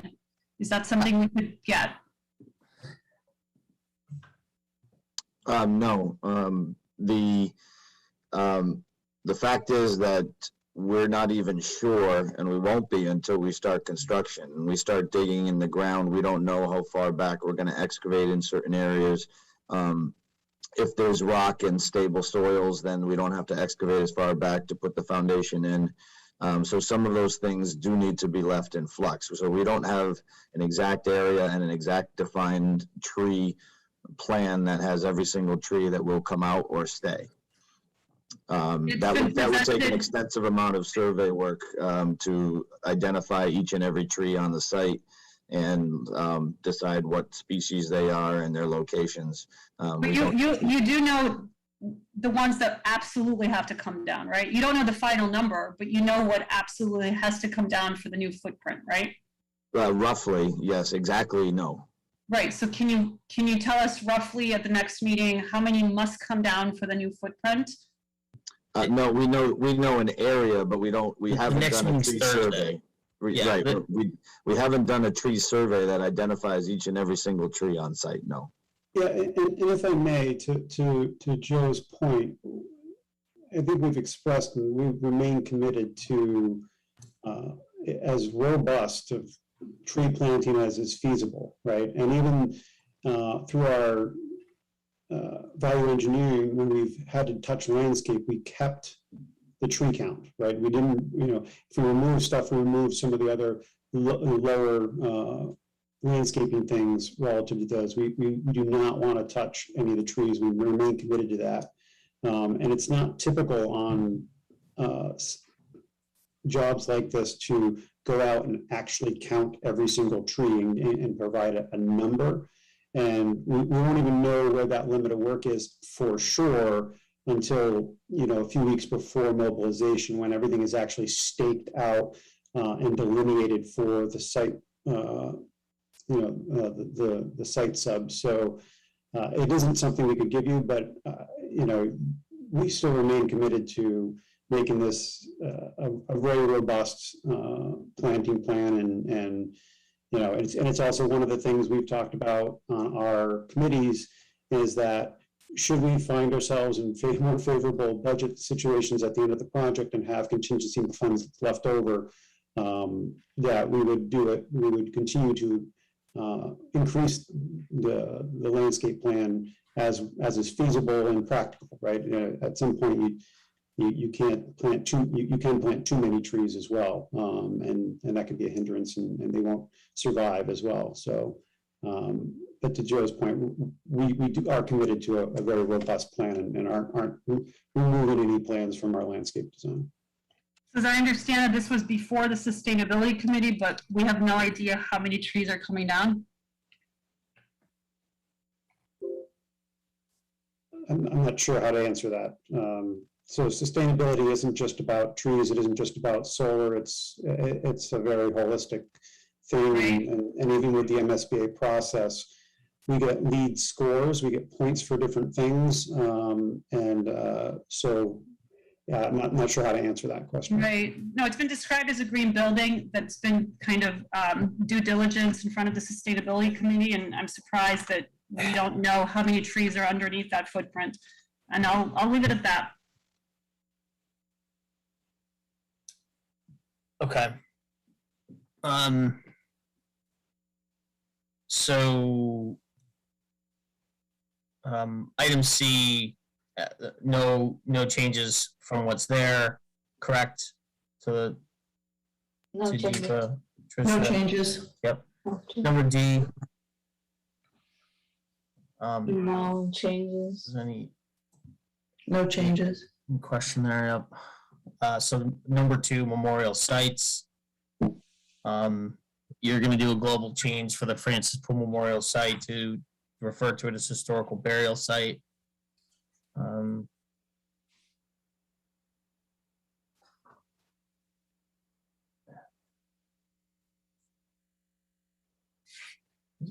No storage of materials. So, on page 11,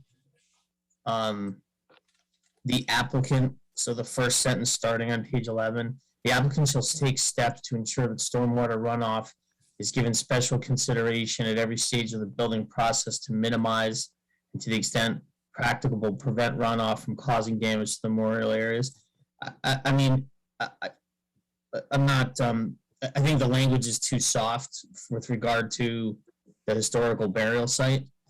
I mean, whatever they do to manage runoff in and around that burial site, it shouldn't be minimizing and practical. Like, it should be firmer, I think. I mean, so I just think that language is a little bit, could be just a little clearer. I don't know what the rest of the board thinks, but. I'm open to editing, you know, like, if there's some edits, Joe, that you have, that you're thinking about, I'd be happy to, I mean, if you want to suggest them to. No, I'm just, before I propose edits, I guess Lakshmi, Tricia, Deepa, like, do you agree, disagree? No, I'm fine with it as long as, I'm fine with it as long as it's still rational, you know, that we just can't, no one can predict, you know, every single thing or what hurricane might come through next, you know, it's impossible. Yep, understood. Peter, for the benefit of the audience, can you scroll down to page 11? Thank you, Deepa. Because I guess all of us have our copies that we are all reading out of. I know, I'm, So the sentence in question is beginning with the applicant there. So you can just highlight it, you just select it, it'll just highlight. The applicant should take steps to ensure stormwater runoff is given special consideration at every stage of the building process to minimize and the extent practical prevent said runoff from causing damage to the memorial areas. I understand there's no absolutes, but. So do you have some verbiage that would work?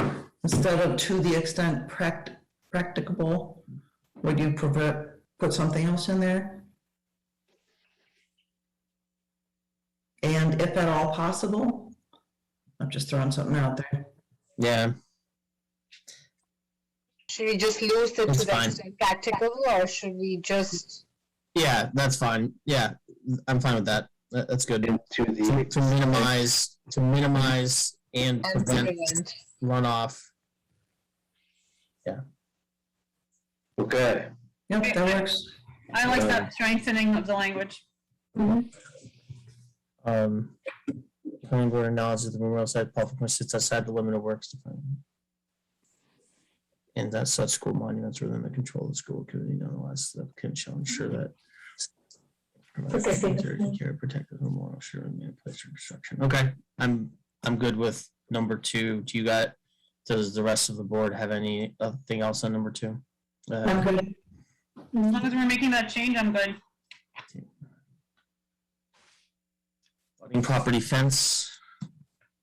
It sounds like we just need to amend it to whatever the final plan date is, right? Because the plan is still being shifted around. So instead of September 1st, it's going to be September 20, whatever. Yep. It'll just be filled in when we get there, right? Yep. Yeah, that's just, you know what, just some of these dates I highlighted just for myself, I would say, so that will be taken care of. And we fixed the digital sign. Okay. Digital sign, I see you fixed it for the 8 PM that we talked about last time. Yep.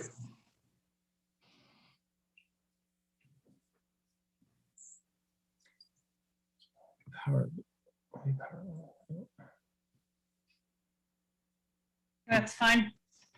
Okay. Yeah, looks good. okay.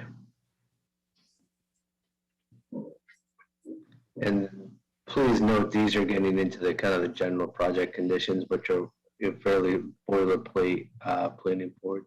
So, Peter, under building and site design, number 1, I'm on page 12. I'm just confirming that the final set of plans as rendered to us, presumably by later this week, those will be 60% construction set plans. I believe that is correct. Mike Quinlan, do you want to step forward and answer that question? That is correct.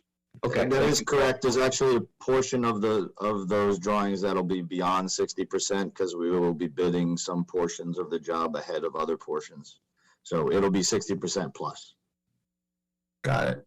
Yeah, so just to clarify on what Mike's talking about, as it relates to most of the things you're discussing, the site package is the early package that'll be going out at the end of the month. So that's the plus. So the site is not 60%. So we don't anticipate any significant changes in the site plan.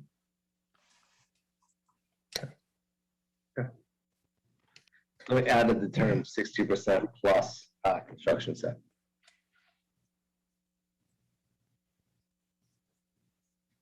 I'm going to continue on to number 2, all facade materials. Looks fine. Is citing the right language there?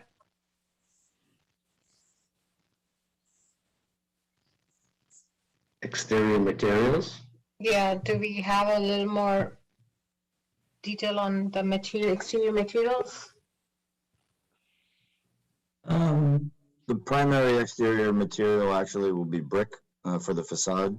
That'll be primary. There are a few other areas that are not brick, but that's the primary facade material.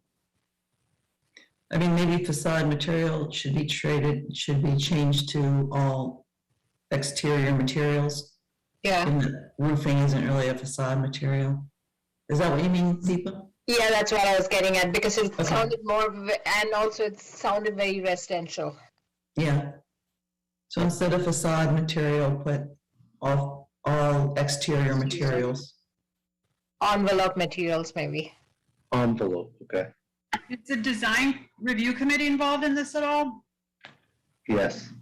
Do we want to make that clear? Because we're only referencing the school building committee. Well, they have already reviewed the project, and that's so they've already done their work on this. Is it based on their work as well as the Minda School Building Committee? Should we include them in this paragraph as our decision this is based on their findings as well? Well, officially, we never received their meeting minutes because they don't have a quorum committee right now, I think, right? They never officially gave us a document with their findings. Isn't that correct, Peter? Yeah, they're still a little under numbered on that side, but they did review this. I attended their meeting. They did vote to close and approve it. However, it came after the chairman, Bill, his term had expired, so they did not have a proper full quorum, I would say.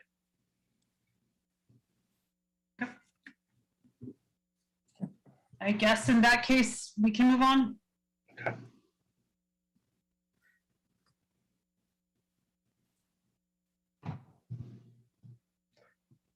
Number 3, building use. I'm fine. Fine. No changes. Number 4 is we move into pre-permit procedures.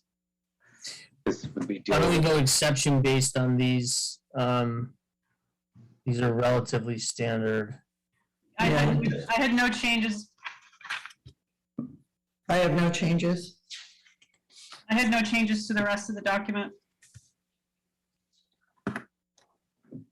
And so, and just to tie into on the conservation point that I made earlier, prior to the issuance of, prior to the issuance of building permits, the approved stormwater operation and maintenance plan shall be recorded at the South Middlesex Registry of Deeds, along with the Ashland Conservation Commission's order of conditions, if required. So that, with regard to the connection of our decision with their decision, that is the linkage, Peter, correct? Correct. Okay. I do feel like we need to strengthen that a little bit, because I thought we were saying that our decision is contingent on their approval. So I would like that language to be somewhere. Okay. I thought we had consensus on that as a board at the first meeting on this. Did we lose that if required at all? I think we do. I think this is just the mechanism by which we accomplish it, and maybe it's not as clear or straightforward as you want, but so we can, I mean, I don't know. Can we have a sentence that says that our decision is contingent on their approval? Like literally, that sentence? We could, Peter, would that be more appropriate in the? Yeah, and there's a decision further on down. There's conditions further on down, where we can kind of get into that. And can you just? And say condition number 10, if there's any inconsistency between the planning board's approval plans and the plans as may be approved by the Conservation Commission, the applicant should submit amended plans. Then also we do have a condition that the applicant shall receive all other permits, all other, all other shall receive all permits from all permitting boards and avenues, which would also include DPW for a street opening permit and the Conservation Commission here. And so what we're saying is the applicant shall receive all permits as necessary by the, and I think that's what you're trying to hit on. Is that correct, Anna? Yes, I think that addresses my concerns. Thank you. And just a reminder, we couldn't get a building permit unless we go through and get our permits from Conscom. Correct. That's what pre-permit number 4 does, right? Correct. Okay.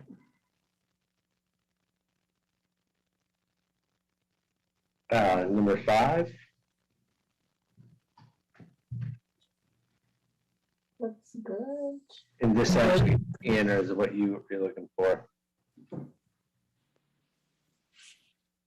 Yeah, I think I'm good. I think that addresses, I mean, I think it's sufficient in light of the prior paragraph you read. So I'm good. Okay. Number, site work procedures, number 17, the rock construction entrance, that's the road that's gonna go in on Fisk, correct? That's what that's referencing, the RCE. And yes. Mm-hmm.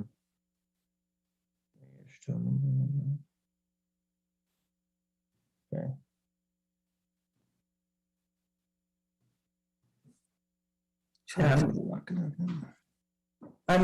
I'm kind of where Anna is. I've reviewed all the conditions and I don't have any further notes myself.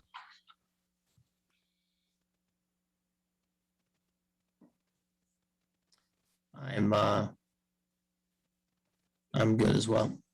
I'm good as well. Yeah, I think it's more a boilerplate at this point. Are there any, do people need to go one by one, or do people have notes on certain numbers that they want to discuss, or how do we want to? I'm good to the end, so that's why I'm wondering if everyone else is in the same boat. It sounds like. Yeah, we're all in the same boat. Okay. Yeah, I think we're good. So are we on site plan approval document at this point? Yeah. I'm gonna grab that and then we can kind of go through.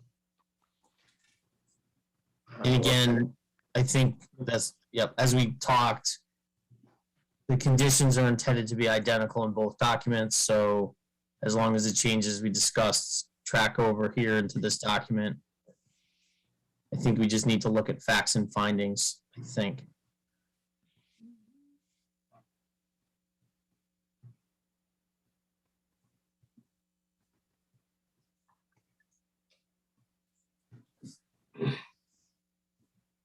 Excuse me.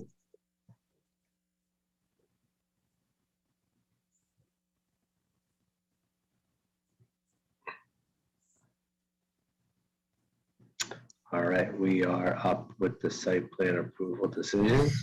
Joe, you're correct. The only changes would not be to the conditions, but it would be within the findings. So I am going to skip to the findings. Pardon me. And we are here on facts and findings. Some of them are fairly similar, some are different. Just to, you know, to make sure that they reflect our bylaws, I would say.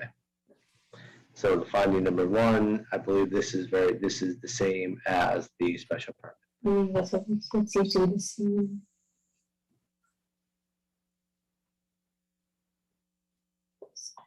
Yes, 1 and 2 are the same. I think if they're exactly the same, we don't need to review them again. Okay, fine. Number 3. Different. That's not really going to do.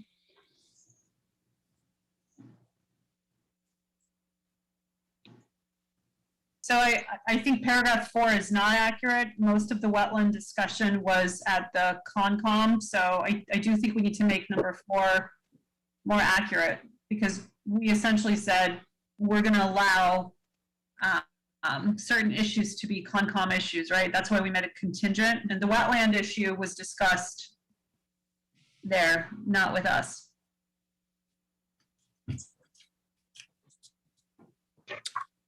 You're on page 8, number 4, but right above decision. You're right. So I think paragraph 4, it begins with the butter concerns regarding sitting the building, wetland in the area, et cetera, were heard and discussed by the planning board. I don't think we discussed the wetlands in the area. I just want to be clear that that was a Concom item, hence we made our decision contingent on them. Okay, I can change that language around. Yeah, I mean, I probably came up in the discussions, but we didn't pursue it as it was being pursued by Concom, and we wanted to respect that. Yeah, I do. I feel like that's key. I don't want to say that we had, properly, like this implies we heard and discussed, and that's not exactly accurate. Right, yeah. In regards to the wetlands, that's something that we said is not really our purview.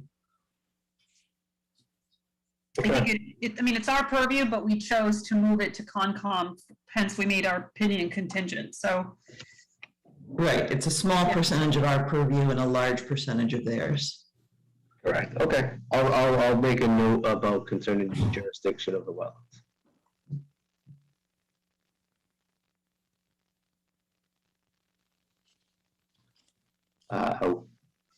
Number 5. Based on the evidence provided, this kind of gets into these site plan approval qualifications, which we can kind of go through. Again, the wetlands, steep slope, floodplains, hilltops, we turned that over to Concom. I think this paragraph needs to be either removed entirely or amended to clarify that issue we relayed to the Concom opinion. Okay.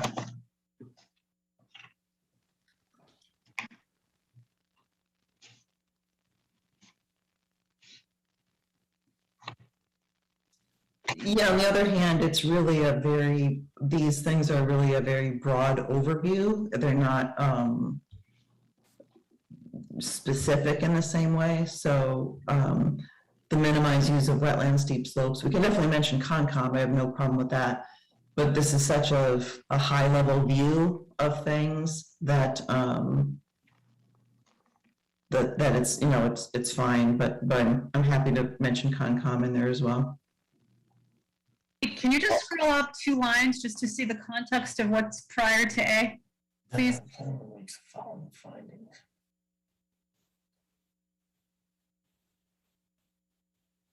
Right, so we're making a finding that we have minimized this use. I don't think we've had discussion about that to an extent that I feel comfortable without saying we are making findings consistent with Concom decision regarding wetlands, steep slopes, floodplains, hilltops. We just need to amend it. No, that's fine. Yep. Yeah, I agree with Anna. It came from Concom more than it came from us. Okay, I will change that and I will add in the verbiage concerning the jurisdiction of the Conservation Commission. Number B, we also have to move on. And this would be the scenic views. It would conform language. You're on scenic views, sorry.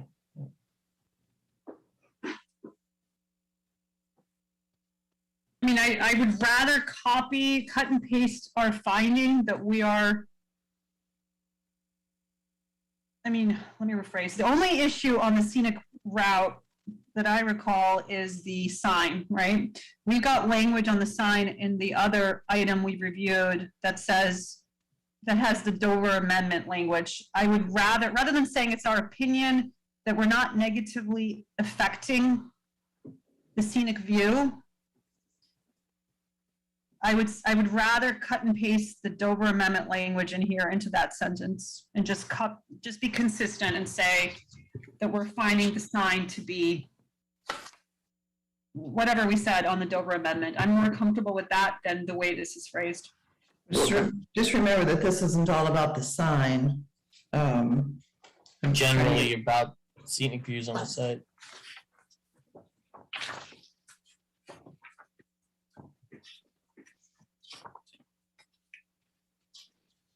So, I mean, the only item I recall discussing relative to the scenic road was the sign. So. Well, partly it's because there's very little work being done along the roadway. So that scenic views really aren't being changed because it's not even in the scope of work besides changing the paths of the entrance. The one entrance exit, nothing else is being worked on. And Anna, the Dover Amendment is being referenced and in K way below regarding signage. Signage has its own paragraph, it's K. Let me find it, hold on. Oh, I don't have that. Is there a way to scroll to that? Sorry, I don't have this in front of me. Yeah. I didn't print it. K. Yeah, keep going on, yeah. So it talks about the site will have signage, dimension, and talks about the door, references the door amendment. Because so the way, I mean, I have not read that decision. I think I sent the planning board a decision. The way I read this, the way I understand the Dover Amendment is that there's leeway and discretion on certain projects to go contrary to a bylaw, right? Because it's a school project. So technically the Dover Amendment applies. There is disruption of the scenic route, technically. And we're saying the Dover Amendment protects the school. So again, I would rather, I'm not comfortable saying the scenic route is not disrupted. It absolutely is. But why wouldn't we just say, let me just also item K below? Because I want to be clear, the sign absolutely disrupts the scenic route. We're finding that the Dover Amendment allows the disruption, and we're creating conditions to minimize the disruption. That's what we've done. I think that's a personal opinion, though, that you need to be careful of. But for some of us, a digital sign doesn't necessarily disrupt my whole view of the scenic route. So I'm wondering, can we just reference item K below, see item K below, so that we're not, duplicating. It's fine if we want to cut and paste some of it, but I think the other stuff in there is valid as well. My only issue is with the very last sentence of, where were we, letter J or something, way above, whatever it was. I only had an issue with the last sentence that essentially implied that we don't need to worry about the Dover Amendment. Everything is taken care of. We're not disrupting the scenic route. we can't have, it's either one or the other. Either the Dover Amendment applies, and therefore we're giving leeway to some flexibility on the scenic route, or it doesn't. So I'm not comfortable saying that we're not negatively impacting. I think we are. That's why we talked about the Dover Amendment being applicable. So that last sentence is where I'm at. I'm just saying maybe rephrase it to, or just get rid of it. Remember that the sign isn't allowed because it's a residential district, not because it's a scenic road. Like scenic roads only have to do, but I mean, yes, they have other list of things, but the thing that really is about the sign is about it being a residential district. I recall discussion relative to the Dover Amendment protecting the ability of the sign to go up. Right, absolutely. Which implies flexibility. So you're saying we talked about the Dover Amendment not because of the scenic route, but because of the limitation of that sign in residential areas. It could have been both, but we definitely talked about the sign. The sign is not allowed, and that's I guess that's in H as well, I believe. And that's how I recollect, Anna. Yeah. We talked about in regards to that versus the Dover Amendment. So what would be the issue with removing that last sentence? Does that in some way get in the way of what we're trying to do? Because that last sentence is noting an opinion. So, which is kind of what these findings are doing. I guess we don't necessarily do that in all of them, so we could. I mean, I think the decision still is, I think the decision is not going to be harmed if we remove that sentence. So, I mean, if there's consensus to keep it, I don't want to belabor this point. If the rest of the board wants it there, we can move on. No, I'm fine taking it out. I'm fine too, because it's like Anna said, it doesn't affect what we're talking about in the previous sentences. I'm fine taking it out too. I'm going to remove that and go keep on going.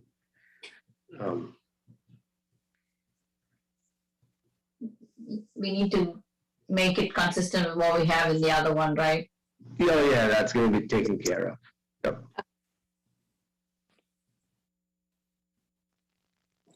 It's a very minor thing, but it looks like in the second to last sentence, you just need a period after construction, because then it refers to see special condition number 2. So it's just a different sentence, but it reads kind of strange without the period. Good pickup. Can we get rid of the no unique natural features? We have wetlands on this property, right? That's a unique natural feature. Natural features, I think, are supposed to be more like special rocks and rock outcropping, or given that wetlands is covered in I can say besides wetlands. What? Say that again, Peter? Don't we say besides the present wetlands? Why don't we do that? So the trees are not a natural feature? Is that defined somewhere in our bylaws? I think it's just a word, like historical is a word, so we know what historical features are. When we think of natural features, we're thinking of a cave or something special, when you walk through that area versus trees or wetlands, this is something that's really unique.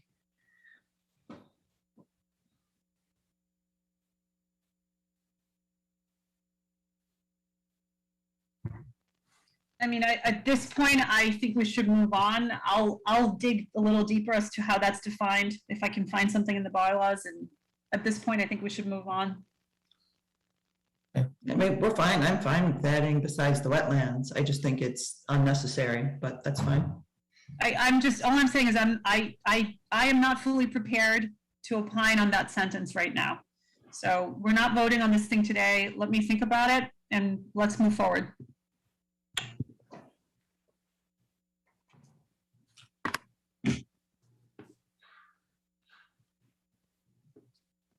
This obviously spans 2 pages.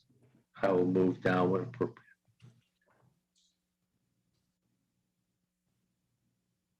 We're gonna do control search function, right, for Francis Poole and fix that. Right? Yes, no, I am going to take care of that tomorrow as soon as possible.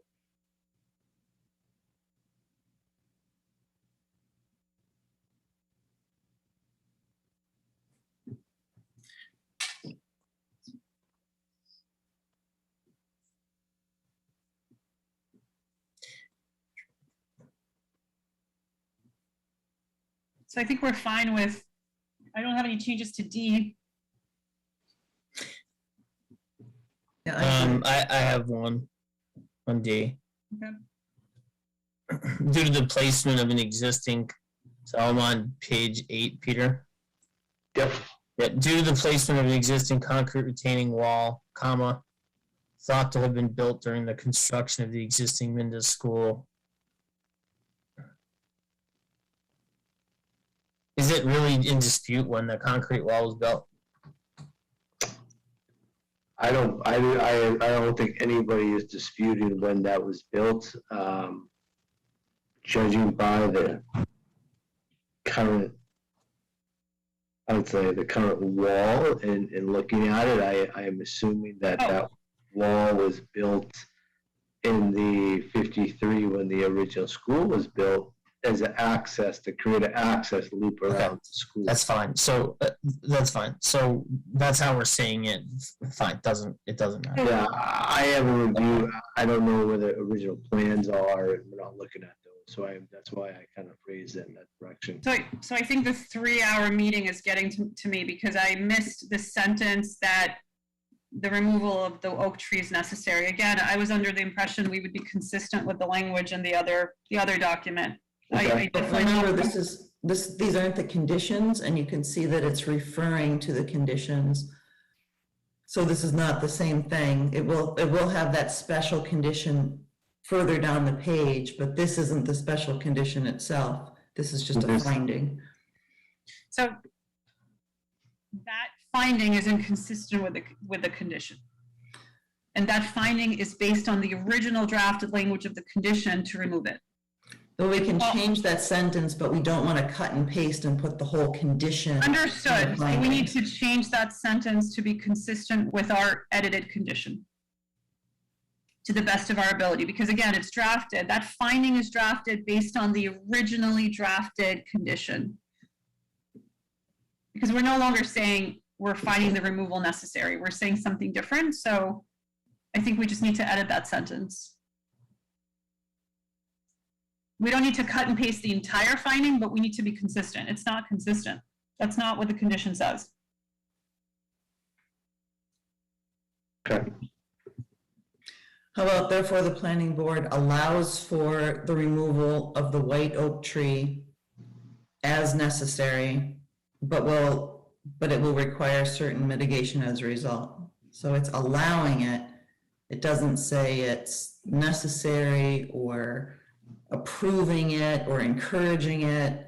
It's just saying it is allowed. I think that's good. I like it. Can we just say the planning board has addressed the oak tree in the condition, period?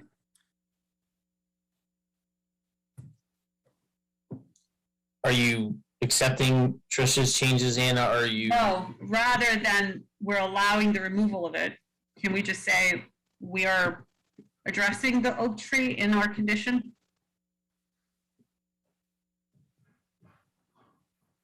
We're just reference the language of the condition. The condition speaks for itself. That's our decision.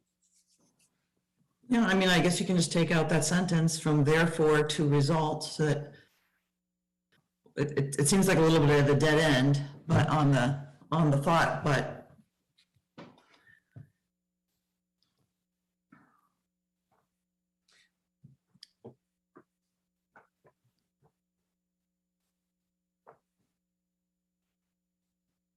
facts and findings. Or it could just say I don't know what it should say. Can we just mull over this? We have time for it. What was that? We can think about this. I think let's fix the other one and then we can come back to I think this is yeah. should be low hanging fruit, so can't we Correct. just figure out what to say here? I mean, is there? I mean, I feel like Joe we- and I seem fine with, therefore, the planning board allows for the removal of the white oak tree, but it will require certain mitigation as a result, and then it immediately goes to special project condition 1. I get where you're getting at, Anna. I'm okay with the softening allows for, like, I understand where you're getting at here, but we are, if this goes forward, we are going to allow for the removal of the tree, right? This is facts and findings. So the bottom line is we are still editing the condition on this to soften the language, and we're still doing that, right? So I feel like yes, whatever we did in the other document on the conditions will come over word for word into this lower portion of this document. Understood. And so why don't we come back to this sentence when we've done that? Right? Because again, this sentence is drafted based on the original conditions, not the edited version. I think the allow language with a direct reference to the condition is probably going to do the trick. That's fine. Okay. As long as we're not just copying the whole, as long as it's just a sentence and that we're not trying to copy all the conditions up into the findings, that would make no sense. Agreed. One sentence clearly referencing the conditions without language requiring removal. Okay.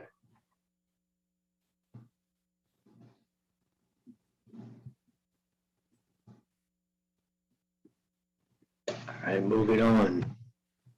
I have nothing in open space. Seems adequate. I'm open space.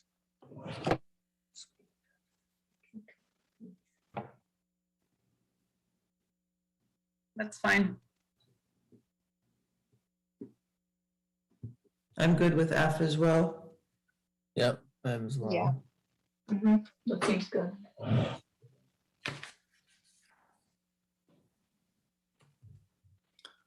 5G.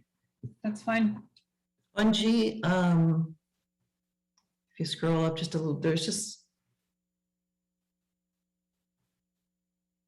I just thought it was, Oh, I'm sorry. sorry, on G, a little bit further. I just thought that last sentence was, a new school facility shall build a stronger educational infrastructure for the Ashland community, giving current and future students the opportunity to learn and achieve current and future educational goals. Is that, it's repetitive, but does it matter? I mean, let's just. It doesn't matter.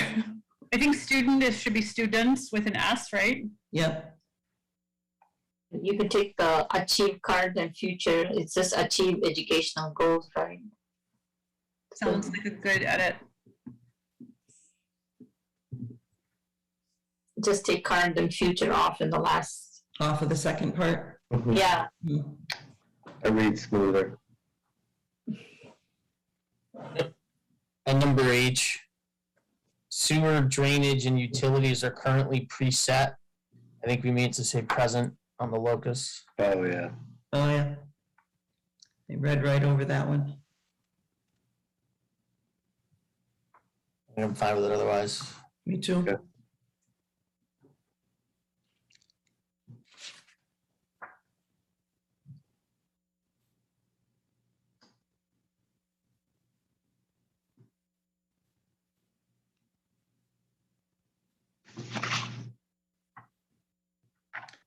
I'm good with I as well. Yes. Is that where we are, I? Yes. H is still what I'm looking at. Can we scroll down to I, please? Only because I didn't print my version. Oh, yeah. That's fine. J. That's fine. Yep, I'm good. Address. I'm fine with J. Okay.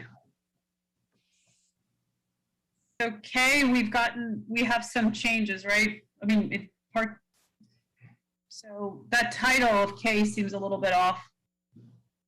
The title? Aren't we giving some flexibility on signage, parking, all of that's, like, we're giving slight variance, if you will, from the bylaws, so. But these are pulled from the bylaws. This is straight. Yeah. Yeah, so The title's not changing, but the finding could. the findings, yeah. With the exceptions noted below.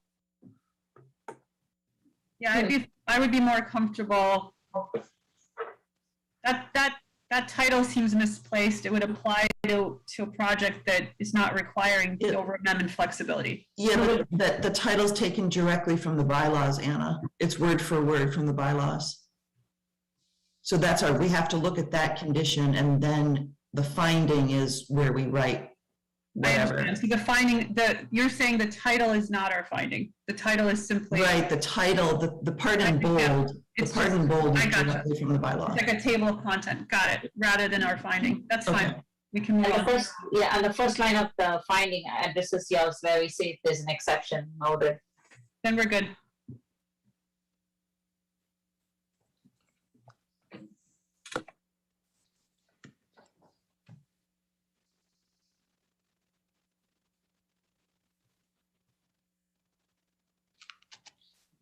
So I mean, I have, okay. I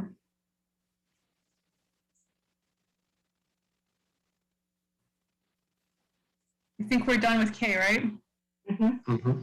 Can we scroll further down so all of L is visible? Yep. Wait a second.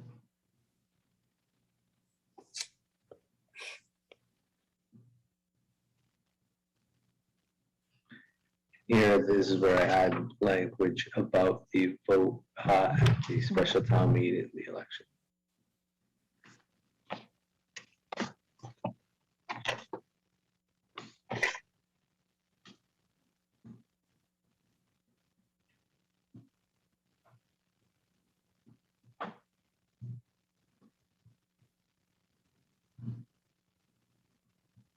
So where the sentence begins with said project was then voted on, previously we talk about funding, right? Funding was approved, special town approved funding, and then we say said project. Can we just be consistent with the prior two sentences and say funding was then voted on by the citizens of Ashland? Sure. Okay.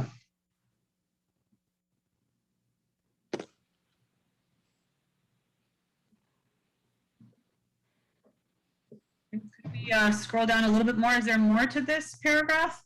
No. Okay. Is my proposed change okay with the rest of the planning board? Yep, that's fine. Yep, that's fine. Sure. Good.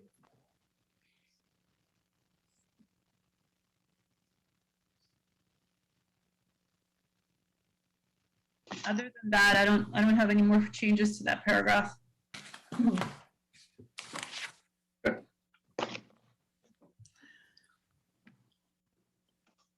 Well, the decision, Peter, is the special project conditions. Yeah. Where we'd be bringing that over from the previous edits we just did, right? Yeah, I know. All the changes that were made in the previous will be taken over to this, and it will match accordingly.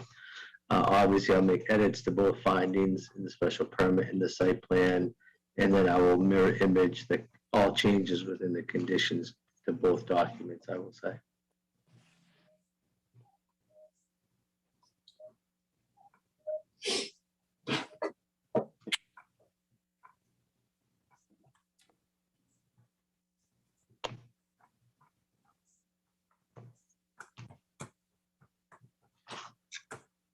Can I go ahead and stop sharing my screen? Okay. Was there anything else on the rest of this document that anybody had any comments on? Sorry, Peter, that one where we talked about solar panels and the next sentence we talk about photovoltaic, is there a difference between the two systems?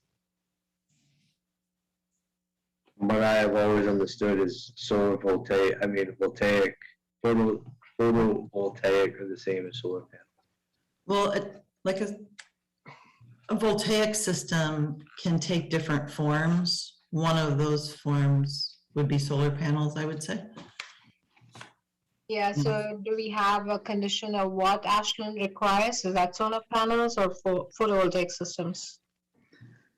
A photovoltaic system may take into account other technologies, like for instance, solar shingles. Solar is being built into glass and things like that, where solar panels are the panels that we see everywhere. So if we want it to be, if we want to welcome either, should we maybe be consistent on those two sentences? I'm trying to get to.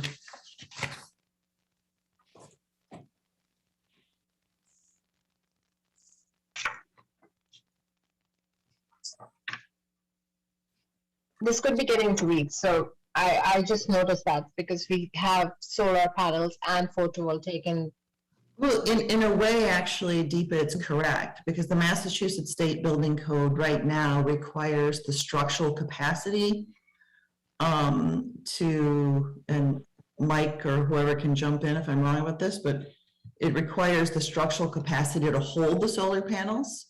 Yeah. Where the next sentence saying expresses support for an anticipated future addition of photovoltaic system leaves open that may not be the system that's selected. There could be, I mean, I don't, possibilities.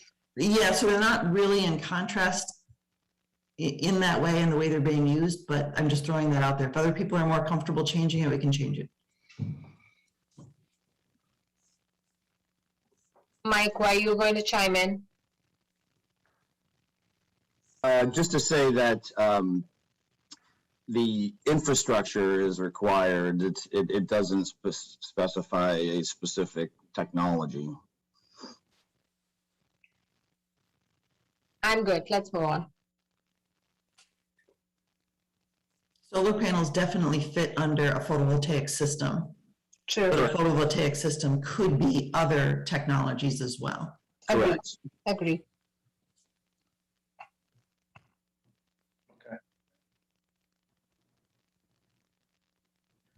All right. I'm going to move forward and make the changes as noted, and I will send this back out to the board as soon as possible. Leading up, our next meeting is actually Thursday, and I will be emailing the board all information regarding that meeting. So since it's 11 o'clock tonight, we've gone through this. Chairman Rubik, Joe, acting chair. Just talk about time. Yeah, what time do we think for Thursday? I would put it right on front at 7:15. The only other item we have is Zero McGongo, and they submitted some material which has been added to the website this past Friday. And then additionally, we have an A&R plan for 100 to 131. 100 to 130 Chestnut Street, and then we have to go through our minutes, catch up on that. So you said 7:30, Peter, right?